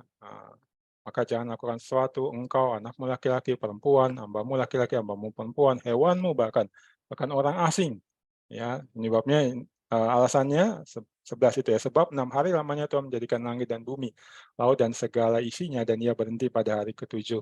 Itulah sebabnya Tuhan memberkati hari Sabat dan menguduskannya. Ya, nah ini teman-teman kalau yang saya pelajari, nah ini mau menunjukkan karakter Tuhan.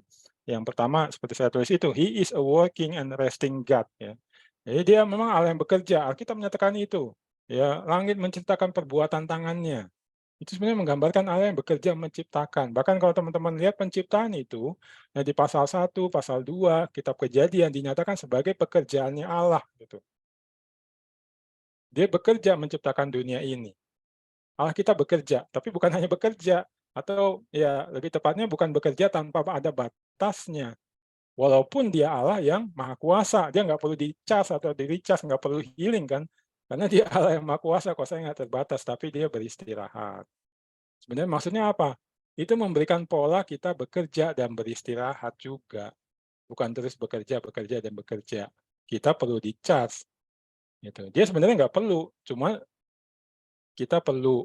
Dan lalu ketika kita berhenti Sabat, ini akan menunjukkan dia Allah yang seperti itu. Ya, lalu dia Allah pencipta, ya kan? Perhatikan kan dikaitkan dengan penciptaan kan? Ya, ketika kita beristirahat, ya, kita menyatakan itu, baik secara langsung maupun tidak langsung. Secara langsung maksudnya ketika orang nanya, ngapain sih lu memelihara Sabat gitu ya? Atau misalnya hari Minggu lu nggak mau masuk kantor, atau lu nggak mau buka restoran lu, kan ada gitu ya, BBK Kalio tuh tiap hari Minggu tutup teman-teman. Walaupun sangat membludak pengunjungnya, ya, dia tutup. Itu orang pasti akan nanya kan, googling atau gimana, nanti mungkin mereka bisa tahu gitu. Pemilik BBK Kalio menganggap atau dia menghargai Tuhan, mengikuti pola Tuhan, hari Minggu dia tutup restorannya. Itu orang Kristen teman-teman. Alumni PMK binaan Perkantas Jawa Barat. BBK Kalio itu. Ya. Nanti mungkin bisa minta diskon. Saya alumni Perkantas juga, Bang. Ya, nah itu demikian. Lalu juga dari Diminggat. Kenapa teman-teman? Ya karena yang ayat 10 itu kan, engkau, anakmu laki-laki, anakmu perempuan, hambamu laki-laki, hambamu perempuan, atau hewanmu, itu kalau teman-teman lihat itu yang saya cantumkan ya, makanya saya cantumkan Ulangan 5 ayat 12 sampai ayat 15, nggak ada waktu kita buka ya, nanti teman-teman ada waktu bisa lihat di situ. Tuhan kasih tahu orang Israel di kitab Ulangan itu, kamu udah kubebaskan dari perbudakan di Mesir. Lu sengsara, mesti kerja keras. Nggak ada hentinya. Nah nanti kalau kamu sudah masuk ke tanah Kanaan, tinggal sebagai umatku di situ, kamu punya budak, pas hari Sabat, kamu mesti istirahat, budakmu juga kamu mesti kasih istirahat. Itu karena mereka sudah ditebus itu. Ya. Nah kita juga mesti demikian teman-teman. Kami juga menerapkan sih. Jadi pembantu kami ya nggak harus masuk hari Minggu, atau kalau dulu waktu kami punya pembantu yang tinggal di rumah, hari Minggu kami bolehkan dia jalan-jalan, nggak disuruh kerja dia.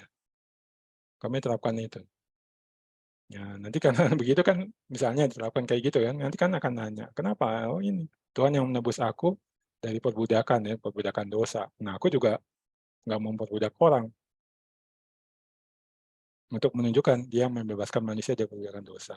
Lalu the sovereign God, ya maksudnya ini, Allah itu berkuasa ketika kita melakukan Sabat. Nah itu kayak contoh tadi, orang pemilik ya alumni juga itu berarti ya saudara kita Siman, sama-sama alumni binaan Perkantas, ketika dia menutup restorannya, dia menunjukkan yang berkuasa atas dia, atas restorannya itu Allah.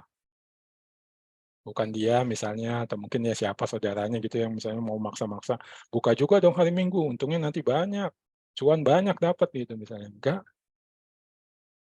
yang berkuasa Allah. Allah bilang istirahat di hari Minggu, istirahatkan pekerja juga, makanya gue tutup.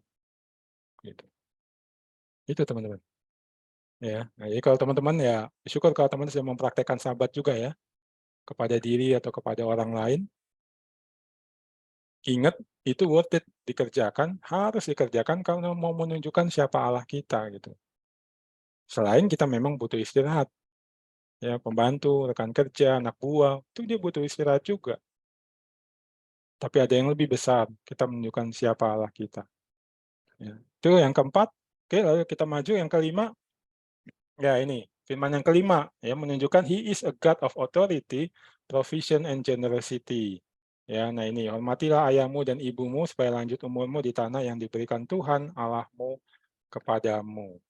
Ya, ini kan perhatikan di ujungnya dikaitkan dengan tanah yang diberikan Tuhan Allahmu. Jadi maksudnya ini kalau langsung konteksnya kamu orang Israel nanti kalau udah masuk tanah Kanaan ya, dan kita ingat itu kan perjalanannya puluhan tahun kan. Ya, ada mereka mesti muter 40 tahun lamanya di padang gurun gitu kan. Jadi ada di antara mereka yang nanti udah tua gitu, papa mamanya. Dan yang tua ini mesti disupport sama yang muda-muda, anak-anaknya. Nah, ini maksudnya lebih utamanya ke situ sih, ya. Tapi sebenarnya sama juga dengan kita gitu. Bagian lain Alkitab banyak tuh menunjukkan gitu bahwa orang tua mesti disupport. Mungkin kalau teman-teman ingat atau kalau nggak ingat nanti coba cari tuh. Tuhan Yesus pernah marahin orang Farisi sama ahli Taurat. Kenapa? Kamu kasih banyak persembahan, persembahan ini, persembahan itu ke bait Allah, tapi kamu nggak mau pelihara orang tuamu dengan alasan uangnya udah kasih ke bait Allah. Dimarahin sama Tuhan Yesus. Ya, jadi maksudnya nggak hanya orang Israel waktu masuk ke tanah Kanaan, tapi umat perjanjian baru pun Tuhan Yesus bilang, ya lu juga mesti hormati orang tua. Karena memang itu pola yang Allah berikan. Kita semua akan jadi tua kan teman-teman. Nanti yang jaga, yang merawat kita siapa? Anak-anak kita. Anak-anak kita juga akan jadi tua. Siapa yang menjaga dan merawat? Anak-anak mereka. Gitu. Ya sayangnya ini udah banyak mulai ditinggalkan, terutama kita lihat di negara-negara barat ya. Itu orang tua udah tinggal sendiri gitu. Nggak peduli dia dengan orang tuanya, banyak yang begitu ya. Nah ini mesti kita lakukan, tapi ini bukan sekedar untuk mensupport orang tua kita, tapi menunjukkan siapa Allah itu. Dia God of authority itu. Jadi kita yang berotoritas atas kita itu Tuhan. Ketika Tuhan bilang kita mesti hormati ayah ibu kita pelihara mereka ataupun bentuk-bentuk lain penghormatan kita berikan, karena Allah yang perintahkan, dia pemegang otoritas. Lalu dia Allah yang itu memberikan provision, memelihara and generosity. Ya, Allah kan demikian, dia memelihara umatnya. Kita diminta di sini pelihara ayah ibu kita, untuk kasih bentuk-bentuk penghormatan lainnya, itu untuk menunjukkan Allah kita yang memelihara dan juga Allah yang murah hati. Semuanya diperhatikan, termasuk yang udah tua itu. Ya. Nah ini teman-teman sifat Allah dari firman yang kelima, hormati ayah dan ibumu. Ya, jadi ingat itu teman-teman. Bukan sekedar kita hormat kepada ayah ibu kita dan kita mengasihi mereka, tapi kita menunjukin siapa Allah kita ketika kita menghormati ayah ibu kita, menghormati yang tua. Ya, oke. Lalu kemudian yang keenam, ya boleh lanjut? Ya, keenam ini jangan membunuh, ya you shall not murder. Jadi bukan kill ya teman-teman, karena di sini maksudnya membunuh di sini dengan direncanakan gitu kayak si Sambo membunuh si Joshua itu, ya itu udah melanggar ini nih, ya. Atau misalnya termasuk juga nggak sengaja sih sebenarnya. Dan pembunuhan yang tanpa punya apa ya hak untuk itu gitu. Maksudnya seperti kayak polisi, tentara gitu kan. Kalau mereka mesti berperang melawan musuh yang menyerang atau ya dia mau nangkap penjahat yang melawan, polisi berhak menembak ya. Dan kalau perlu mungkin menembak sampai mati. Tentara juga demikian. Ini di luar itu ya. Jadi bukan semua jenis membunuh. ya, tapi membunuh yang tadi dengan sengaja direncanakan atau nggak sengaja, atau sebenarnya nggak punya hak gitu. Jadi kayak misalnya mungkin ada maling gitu, ya, kita tangkap gitu ya rame-rame, terus kita pukulin sampai mati. Nah itu kita nggak punya hak untuk membunuh dia. Tapi misalnya nanti dia ditangkap, polisi diadili, ya lalu misalnya dijatuhi hukuman ya, tapi maling nggak sampai hukuman mati ya. Dan yang saya lebih berat gitu ya, hukumannya hukuman mati. Lalu nanti ada petugas yang mengeksekusi, itu dia memang punya hak atau diberi hak ya, tugas tanggung jawab untuk menghukum orang supaya jerak, menghargai hak orang-orang lain gitu ya. Nah ini seperti itu. Nah ketika ini ditaati, kita nggak membunuh ya. Nah ini menunjukkan bahwa yang memberi hidup itu Allah. Makanya kita nggak sembarangan bunuh orang. Ya. Kita melawan apa yang Allah lakukan kalau kita membunuh atau menyebabkan seorang mati gitu. Lalu juga mengingatkan gitu, bahwa manusia itu dibuat menurut gambar dan rupa Allah. Ya. Kayaknya kan di Amsal dibilang, kalau kamu menghina orang, kamu menghina penciptanya. Ya. Atau Tuhan Yesus bilang, kalau kamu bilang ini yang khotbah di bukit itu ya, kalau kamu bilang orang idiot, ya itu sama aja membunuh dia. Gitu. Jadi itu membunuh, tidak secara fisik gitu. Ya. Membunuh karakter mungkin bisa dibilang ya. Nah, ini kenapa? Karena dia diciptakan segambar dan serupa Allah. Jadi selalu menunjuk kepada Allah sebenarnya kali ini. Ya. Oke, lalu kemudian kita lanjut ke yang ketujuh. Ya, jangan berzina. Ini menunjukkan apa? God faithfulness and holiness tadi ya. Ingat tadi kan gambarannya Allah dengan Israel yang dia sudah tebus itu seperti pasangan suami istri. Dan kalau di Perjanjian Baru juga gitu kan. Di Efesus dibilang suami dan istri yaitu seperti Kristus dengan jemaat. Ya. Itu menggambarkan Allah yang setia dan juga kudus. Ya, nah ini teman-teman. Jadi pikir-pikir atau kalau mau berzina atau kalau udah mulai tergoda untuk berzina, ini bukan hanya masalah kamu akan merusak relasimu dengan istri atau suami, lalu bisa membuat keluarga berantakan, tapi kamu memberikan kesaksian yang buruk yang berlawanan dengan keberadaan Allahmu. Ya. Oke, itu yang ketujuh. Lalu lanjut lagi yang ke-8. Nah ini, jangan mencuri. Ya, nah ini mau menunjukkan apa? Allah itu pemelihara. Ya, ini orang Israel kan lagi dalam perjalanan ke Kanaan, teman-teman. Mereka pasti banyak kebutuhannya kan. Walaupun memang sudah dapat banyak tuh yang diberikan oleh orang Mesir. Ya, tapi nanti mungkin ada mereka jadi habis persediaannya. Lalu mungkin ya pengen seperti bangsa-bangsa lain. Bangsa-bangsa lain menganggap mencuri, menjara itu biasa. Ya, ingat yang kemarin terakhir kita pelajari orang Amalek menyerang Israel, itu mau menjara gitu. Zaman dulu biasa, kalau nggak punya, ambil punya orang. Ya, nah ini dibilang, kalau lu sudah kekurangan atau akan kekurangan, percayalah Allah akan memelihara. Gitu. Ketika kita nggak mencuri, ya dan kalau zaman sekarang teman-teman mencuri berbagai hal gitu ya, bukan hanya harta benda, mencuri penemuan orang gitu ya, pencurian intelektual dan lain-lain, saya pikir termasuk tuh sekarang ya. Nah, ini berarti kita nggak percaya atau nggak bergantung kepada pemeliharaan Allah. Tapi kalau kita mencukupkan diri, menahan diri, kita mau bekerja keras, di Efesus kan dibilang gitu ya, yang mencuri, kamu mesti berhenti mencuri, lalu kerja keras, ya, mencukupkan kebutuhanmu, bahkan bisa bagi ke orang lain. Ya, itu kan sangat nggak mudah ya, untuk orang yang sudah sedang dalam kondisi kebutuhan, kekurangan gitu, atau apalagi kalau dia lihat misalnya teman kerjanya udah curi ini, curi itu gitu ya, bikin, taktik-taktik ataupun melakukan hal-hal untuk curi-curi mencukupi kebutuhannya, bahkan bisa hidup mewah, itu akan jadi pergumulan berat. Ya, tapi Allah bilang, "Jangan seperti itu, tetap percaya." Itu untuk menyaksikan. Ketika orang bertanya, "Kenapa sih lu nggak mau mencuri? Nggak mau melakukan hal-hal lain untuk mendapatkan keuntungan pribadi, hal-hal yang nggak benar itu?" Ini udah dilakukan oleh semua gitu, udah sistemik. Biasa, ya kita akan bisa menyatakan secara langsung atau nggak langsung, "Aku percaya kepada Allahku yang memelihara." Kamu juga kalau percaya kepada Dia akan dipelihara dengan luar biasa, sehingga nggak perlu melakukan hal yang jahat, merisikokan diri, bisa bahkan merusak karir, merusak keluarga, dan lain-lain. Ya. Nah, itu jangan mencuri. 8. Lalu yang ke-9, ya ini, ya jangan mengucapkan saksi dusta tentang sesamamu. Kalau dilihat dari kalimat yang digunakan, teman-teman, ini terkait saksi ya di pengadilan.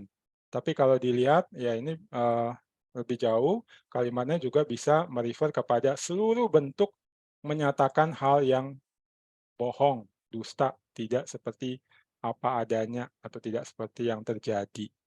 Nah, kenapa kita mesti menyatakan yang benar, nggak boleh berdusta? Karena Allah kita itu Allah yang benar adanya.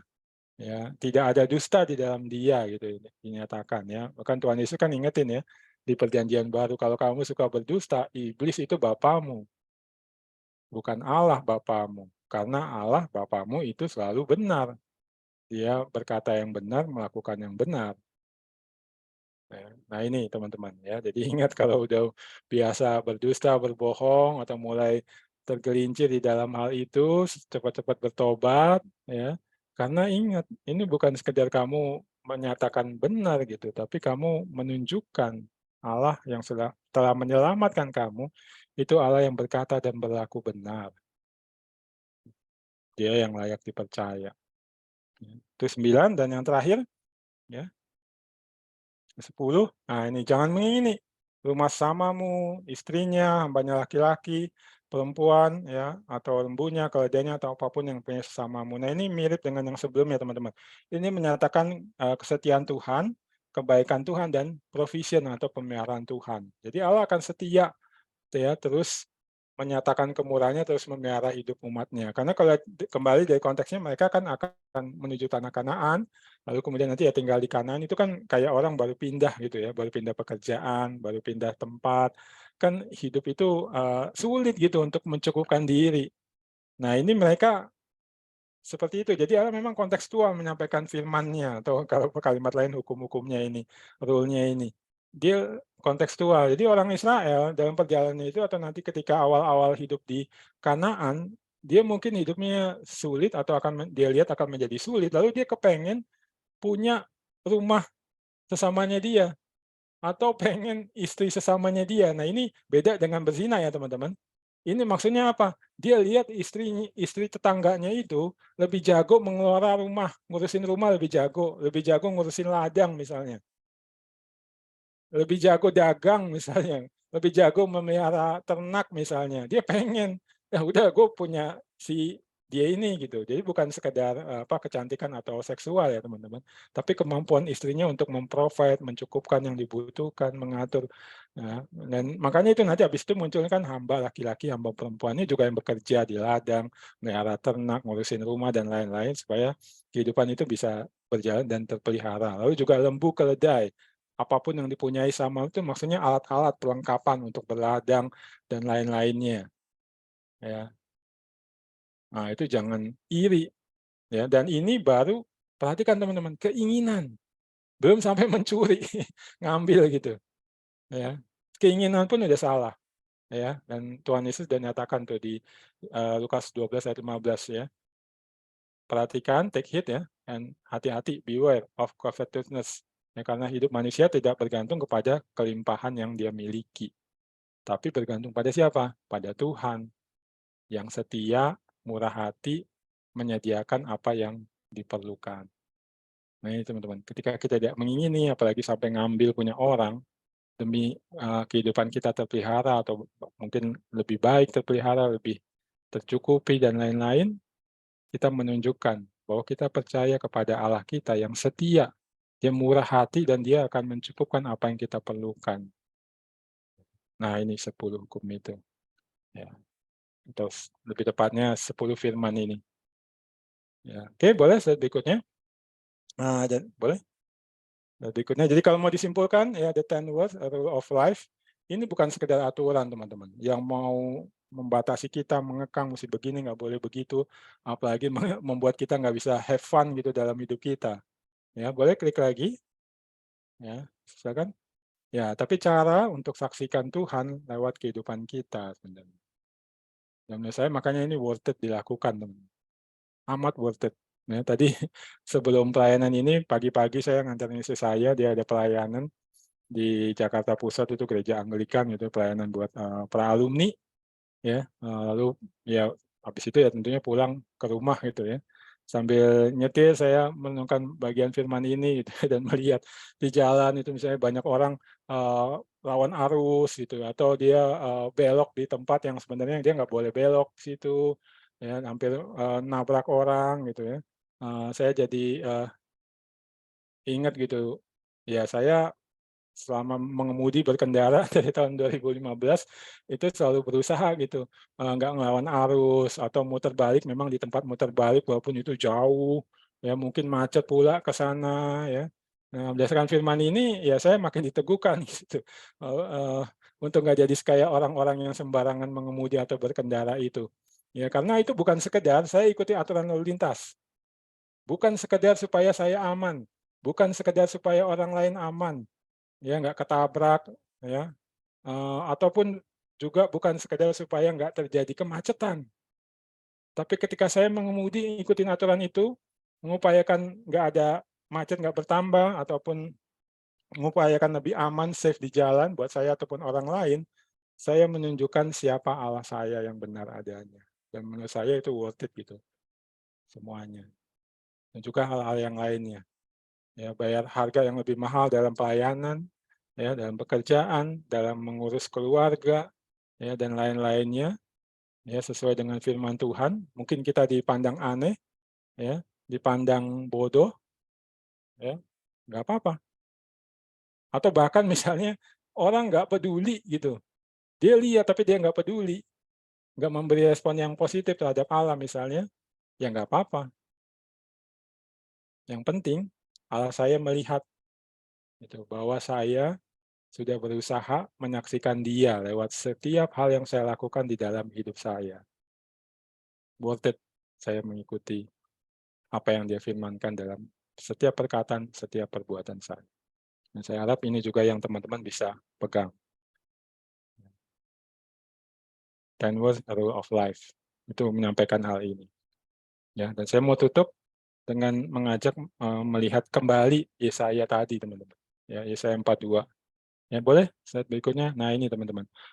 Ini coba lihat ayat sebelumnya dan sesudahnya, teman-teman. Tadi kan Yesaya 42 ayat 21. Nah, kalau diperhatikan teman-teman, Yesaya 42 ini sebenarnya catatan tentang kegagalan umat Tuhan untuk saksikan Dia. Atau ya kalau kalimat yang tadi di perikop kita, gagalnya orang Israel mengerjakan panggilannya menyaksikan Tuhan. Ya, nah ini teman-teman bisa lihat tuh saya tampilkan ayatnya lebih lengkap ya.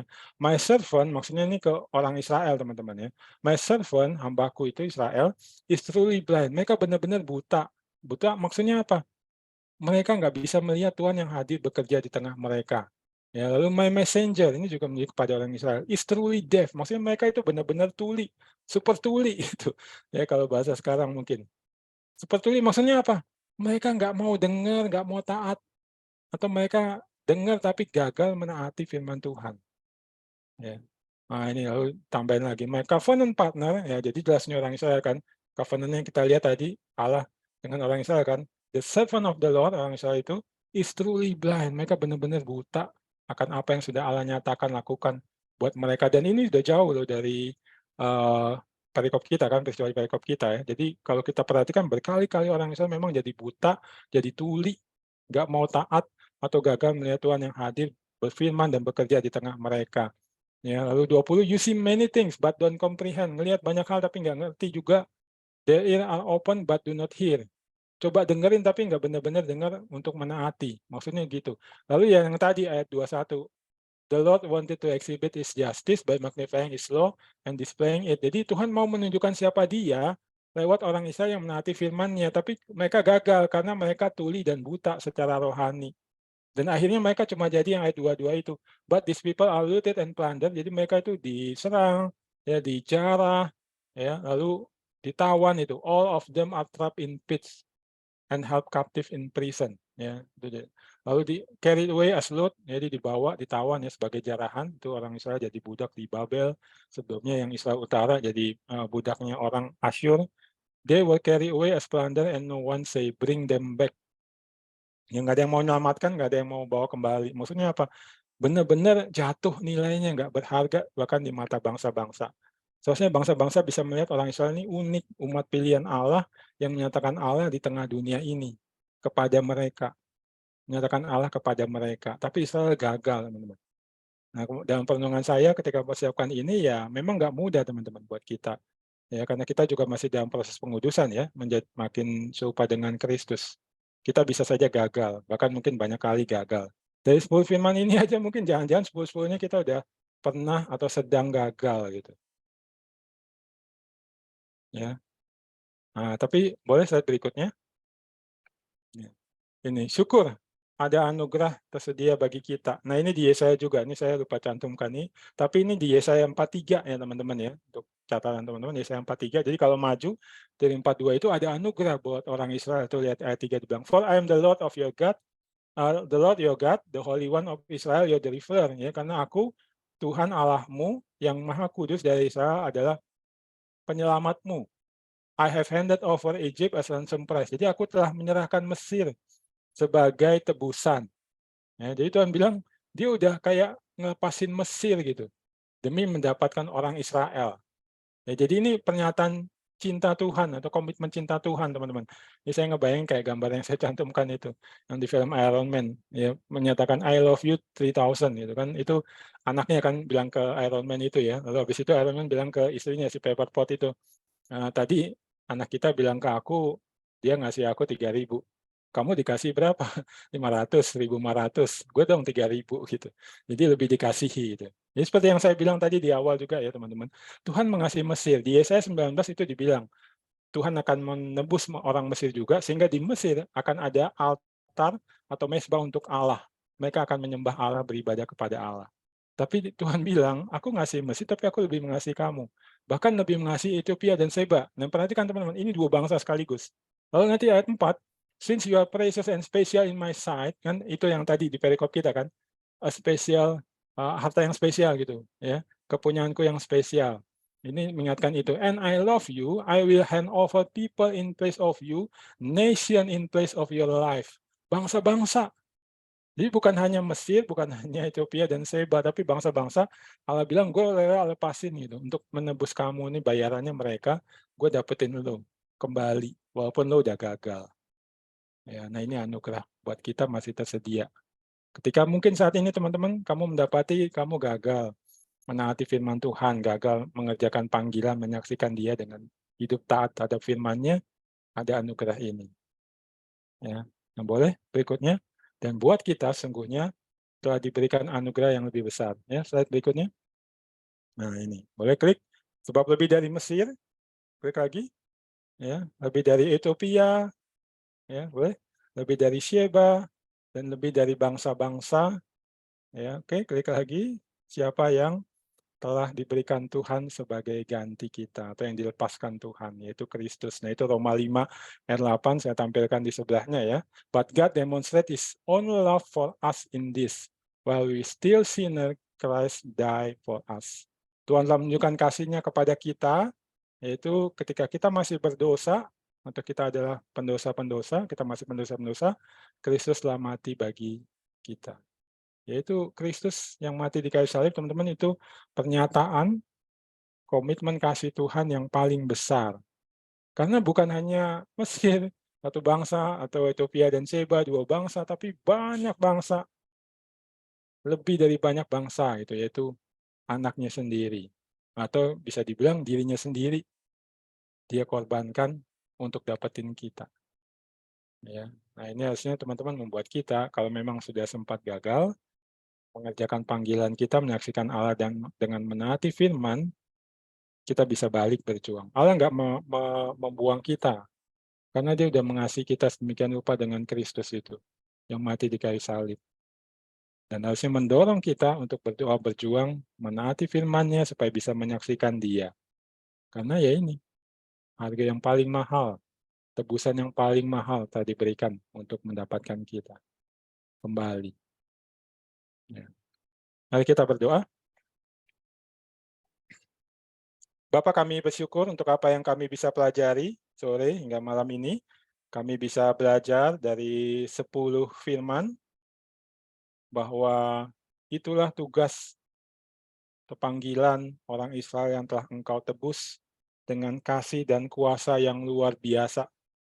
Engkau ambil menjadi milikmu sendiri, masuk dalam relasi yang eksklusif. Satu-satunya bangsa yang Kau pilih menjadi umat-Mu. Engkau menjadi Tuhan mereka, mereka menjadi umat-Mu. Dan karena itu Engkau memberikan rules bagi kehidupan mereka, supaya mereka bisa mengerjakan panggilan mereka, yaitu menyaksikan siapa Engkau, Allah yang telah menebus mereka. Itu terlihat dari firman yang Engkau sampaikan untuk mereka taati, 10 firman itu. Ketika mereka menaatinya, mereka menyaksikan Engkau lewat hidup mereka. Bukan sekedar omongan, bukan sekedar nyanyian, tapi secara nyata, bisa dirasakan, bisa didengar oleh orang-orang di sekitar mereka yang belum mengenal Engkau, belum pernah mendengar Engkau. Kepada kami, ketika kami melihat apa yang ada di Perjanjian Baru, sudah diberikan anugerah yang lebih besar. Kristus telah dikorbankan untuk kembali menebus kami. Dan kami yang telah ditebus dengan korban yang mahal itu, telah juga diberikan panggilan yang serupa. Menyaksikan Engkau, Tuhan yang telah menebus kami, memanggil kami keluar dari kegelapan kepada terang-Mu yang ajaib, untuk menyatakan siapa Engkau, ya Allah, lewat hidup kami, ketika kami menaati firman-Mu. Tolong kami ya Tuhan, untuk benar-benar bisa mengerjakan panggilan kami ini. Ingatkan kami terus ya Tuhan, bahwa Engkau rela melepaskan bahkan Kristus untuk mendapatkan kami kembali menjadi milik-Mu yang eksklusif. Dialah ini mendorong kami untuk berdoa dan berjuang menaati firman-Mu, dengan pertolongan-Mu juga tentunya, supaya orang bisa melihat dan mendengar tentang Engkau dari setiap hal yang kami lakukan di dalam hidup kami yang seturut dengan firman-Mu itu. Dan bila kami telah gagal, atau mungkin ke depan kami gagal ya Tuhan, ingatkan kami bahwa Engkau telah menyatakan komitmen kasih-Mu yang terbesar dan tidak ada yang lebih besar, yaitu Kristus yang telah mati dan bangkit. Sehingga itu membuat kami tidak putus asa dan beroleh kekuatan, beroleh pengharapan untuk berjuang kembali hidup benar, kembali hidup seturut dengan firman-Mu, sehingga orang bisa mendengar dan melihat Engkau melalui hidup kami yang seturut dengan firman-Mu. Engkau yang mengetahui pergumulan kami di dalam hal ini ya Tuhan, karena Engkau yang menolong kami untuk bisa menerapkan firman-Mu. Sehingga setiap kami ya Tuhan, terlepas kelemahan-kelemahan kami, terlepas pergumulan-pergumulan yang Kau izinkan kami alami saat ini atau di waktu ke depan, kami bisa menyaksikan siapa Engkau ya Tuhan, kepada banyak orang di sekitar kami. Di rumah kami, di persekutuan kami, di gereja, di tempat kerja kami, di tengah masyarakat, orang boleh melihat dan mendengar Kristus yang telah menebus kami dan memakai kami untuk menyatakan Dia kepada mereka. Terima kasih ya Tuhan untuk firman-Mu, biarlah firman-Mu terpelihara di hati dan pikiran kami, dan masihkan buah untuk kemuliaan nama-Mu ya Tuhan. Dalam nama Yesus kami bersyukur dan berdoa. Amin. Oke, kembali ke MC. Oke, terima kasih buat Bang Febrian untuk firman Tuhannya pada malam hari ini. Melalui firman Tuhan pada hari ini kita belajar tentang pribadi Allah yang mulia, yang kudus, dan juga pribadi Allah yang baik. Dan sampai di hari ini tentu sudah banyak yang telah Tuhan kerjakan dalam hidup kita. Walaupun saat ini mungkin kita sedang mengalami masa-masa sulit seperti tadi Bang Febrian ceritakan ya, kita semua sedang mengalami masa-masa pemulihan pasca pandemi COVID. Dan biarlah seperti kita juga yang berada di masa sulit, mungkin juga sama seperti bangsa Israel yang mungkin sedang berada di masa sulit ketika mereka sedang berada di pengembaraan di padang gurun. Tapi kita percaya bahwa Allah yang kita percayai adalah pribadi yang baik, maka Allah tidak pernah meninggalkan dan melupakan kita.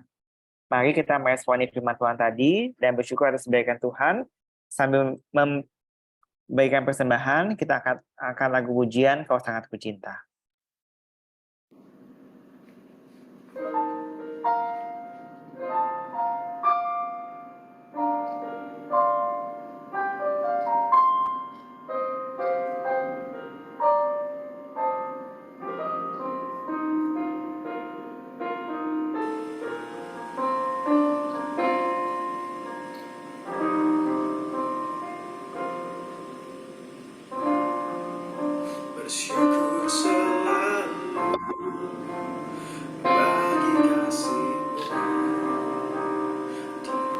dalam hidupku,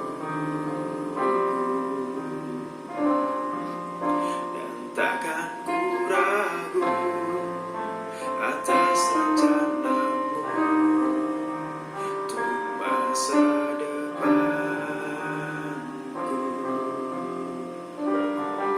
Sebagai Bapa yang baik, takkan pernah kau melupakanku. Sebagai Bapa yang sangat baik, takkan pernah kau meninggalkanku. Ku kan menari dan bersuka karenamu, oh Yesusku, dan ku kan minum airmu bagai rusa rindu. Selalu ku hidup dalammu dan hidupmu di dalamku, oh Yesusku, kau sangat ku cinta.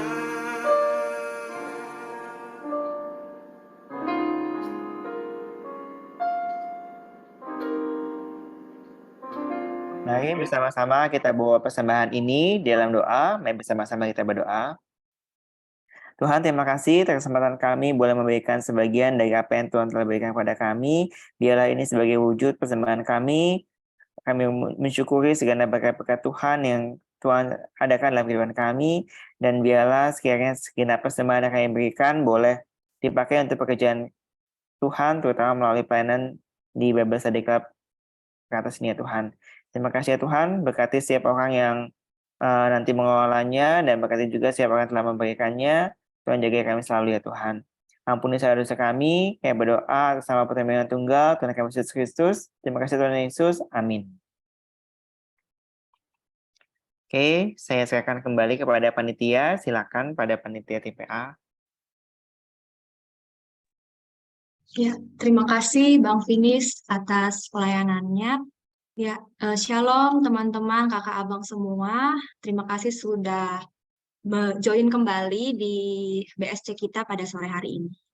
Untuk pengumuman kita pada hari ini, bagi kakak, abang, dan teman-teman yang bersedia masuk ke dalam kelompok PA tetap, boleh menghubungi kami, tim PA, atau bisa chat aja di grup tim PA yang sudah teman-teman dan kakak abang bergabung di dalamnya. Dan jika ada yang mau menonton kembali BSC sebelumnya mungkin terlewat, itu bisa ditonton di channel YouTube Tim PA Jakarta. Nanti untuk rekaman BSC kali ini juga akan diupload ke YouTube tersebut. Dan yang terakhir, untuk kehadiran BSC selanjutnya, teman-teman hanya perlu beri konfirmasi saja dari email yang dikirimkan oleh Tim PA Jakarta. Next. Ya. Untuk pelayan BSC tanggal 25 Maret 2023 ini ada pembicaranya Bang Febian dari staf Perkantas, dan MC kita dari Bang Finis dari FKUI 2003, dan singernya dari Bang Berkat dari IM Telkom 2004.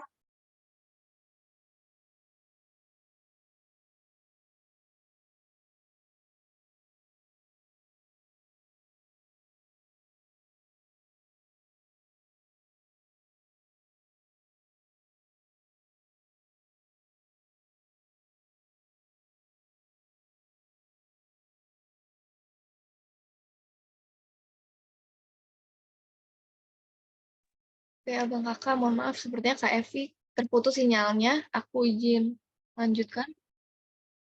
Terima kasih pelayanannya untuk Bang Febian, Bang Finish, terus Bang Berkat dari IM Telkom 2004, dan Kak Samuel sebagai keyboardist dari FHUI 2014. Terima kasih banyak untuk pelayanannya, semoga bisa mainin lagi di lain waktu, dan kalau ada Abang Kakak yang ingin melayani juga boleh ya menghubungi tim PA. Selanjutnya kita akan masuk ke dalam kelompok sharing. Abang Kakak boleh ditunggu dulu ya, nanti host akan masukin ke dalam masing-masing kelompok. Selamat sharing semuanya.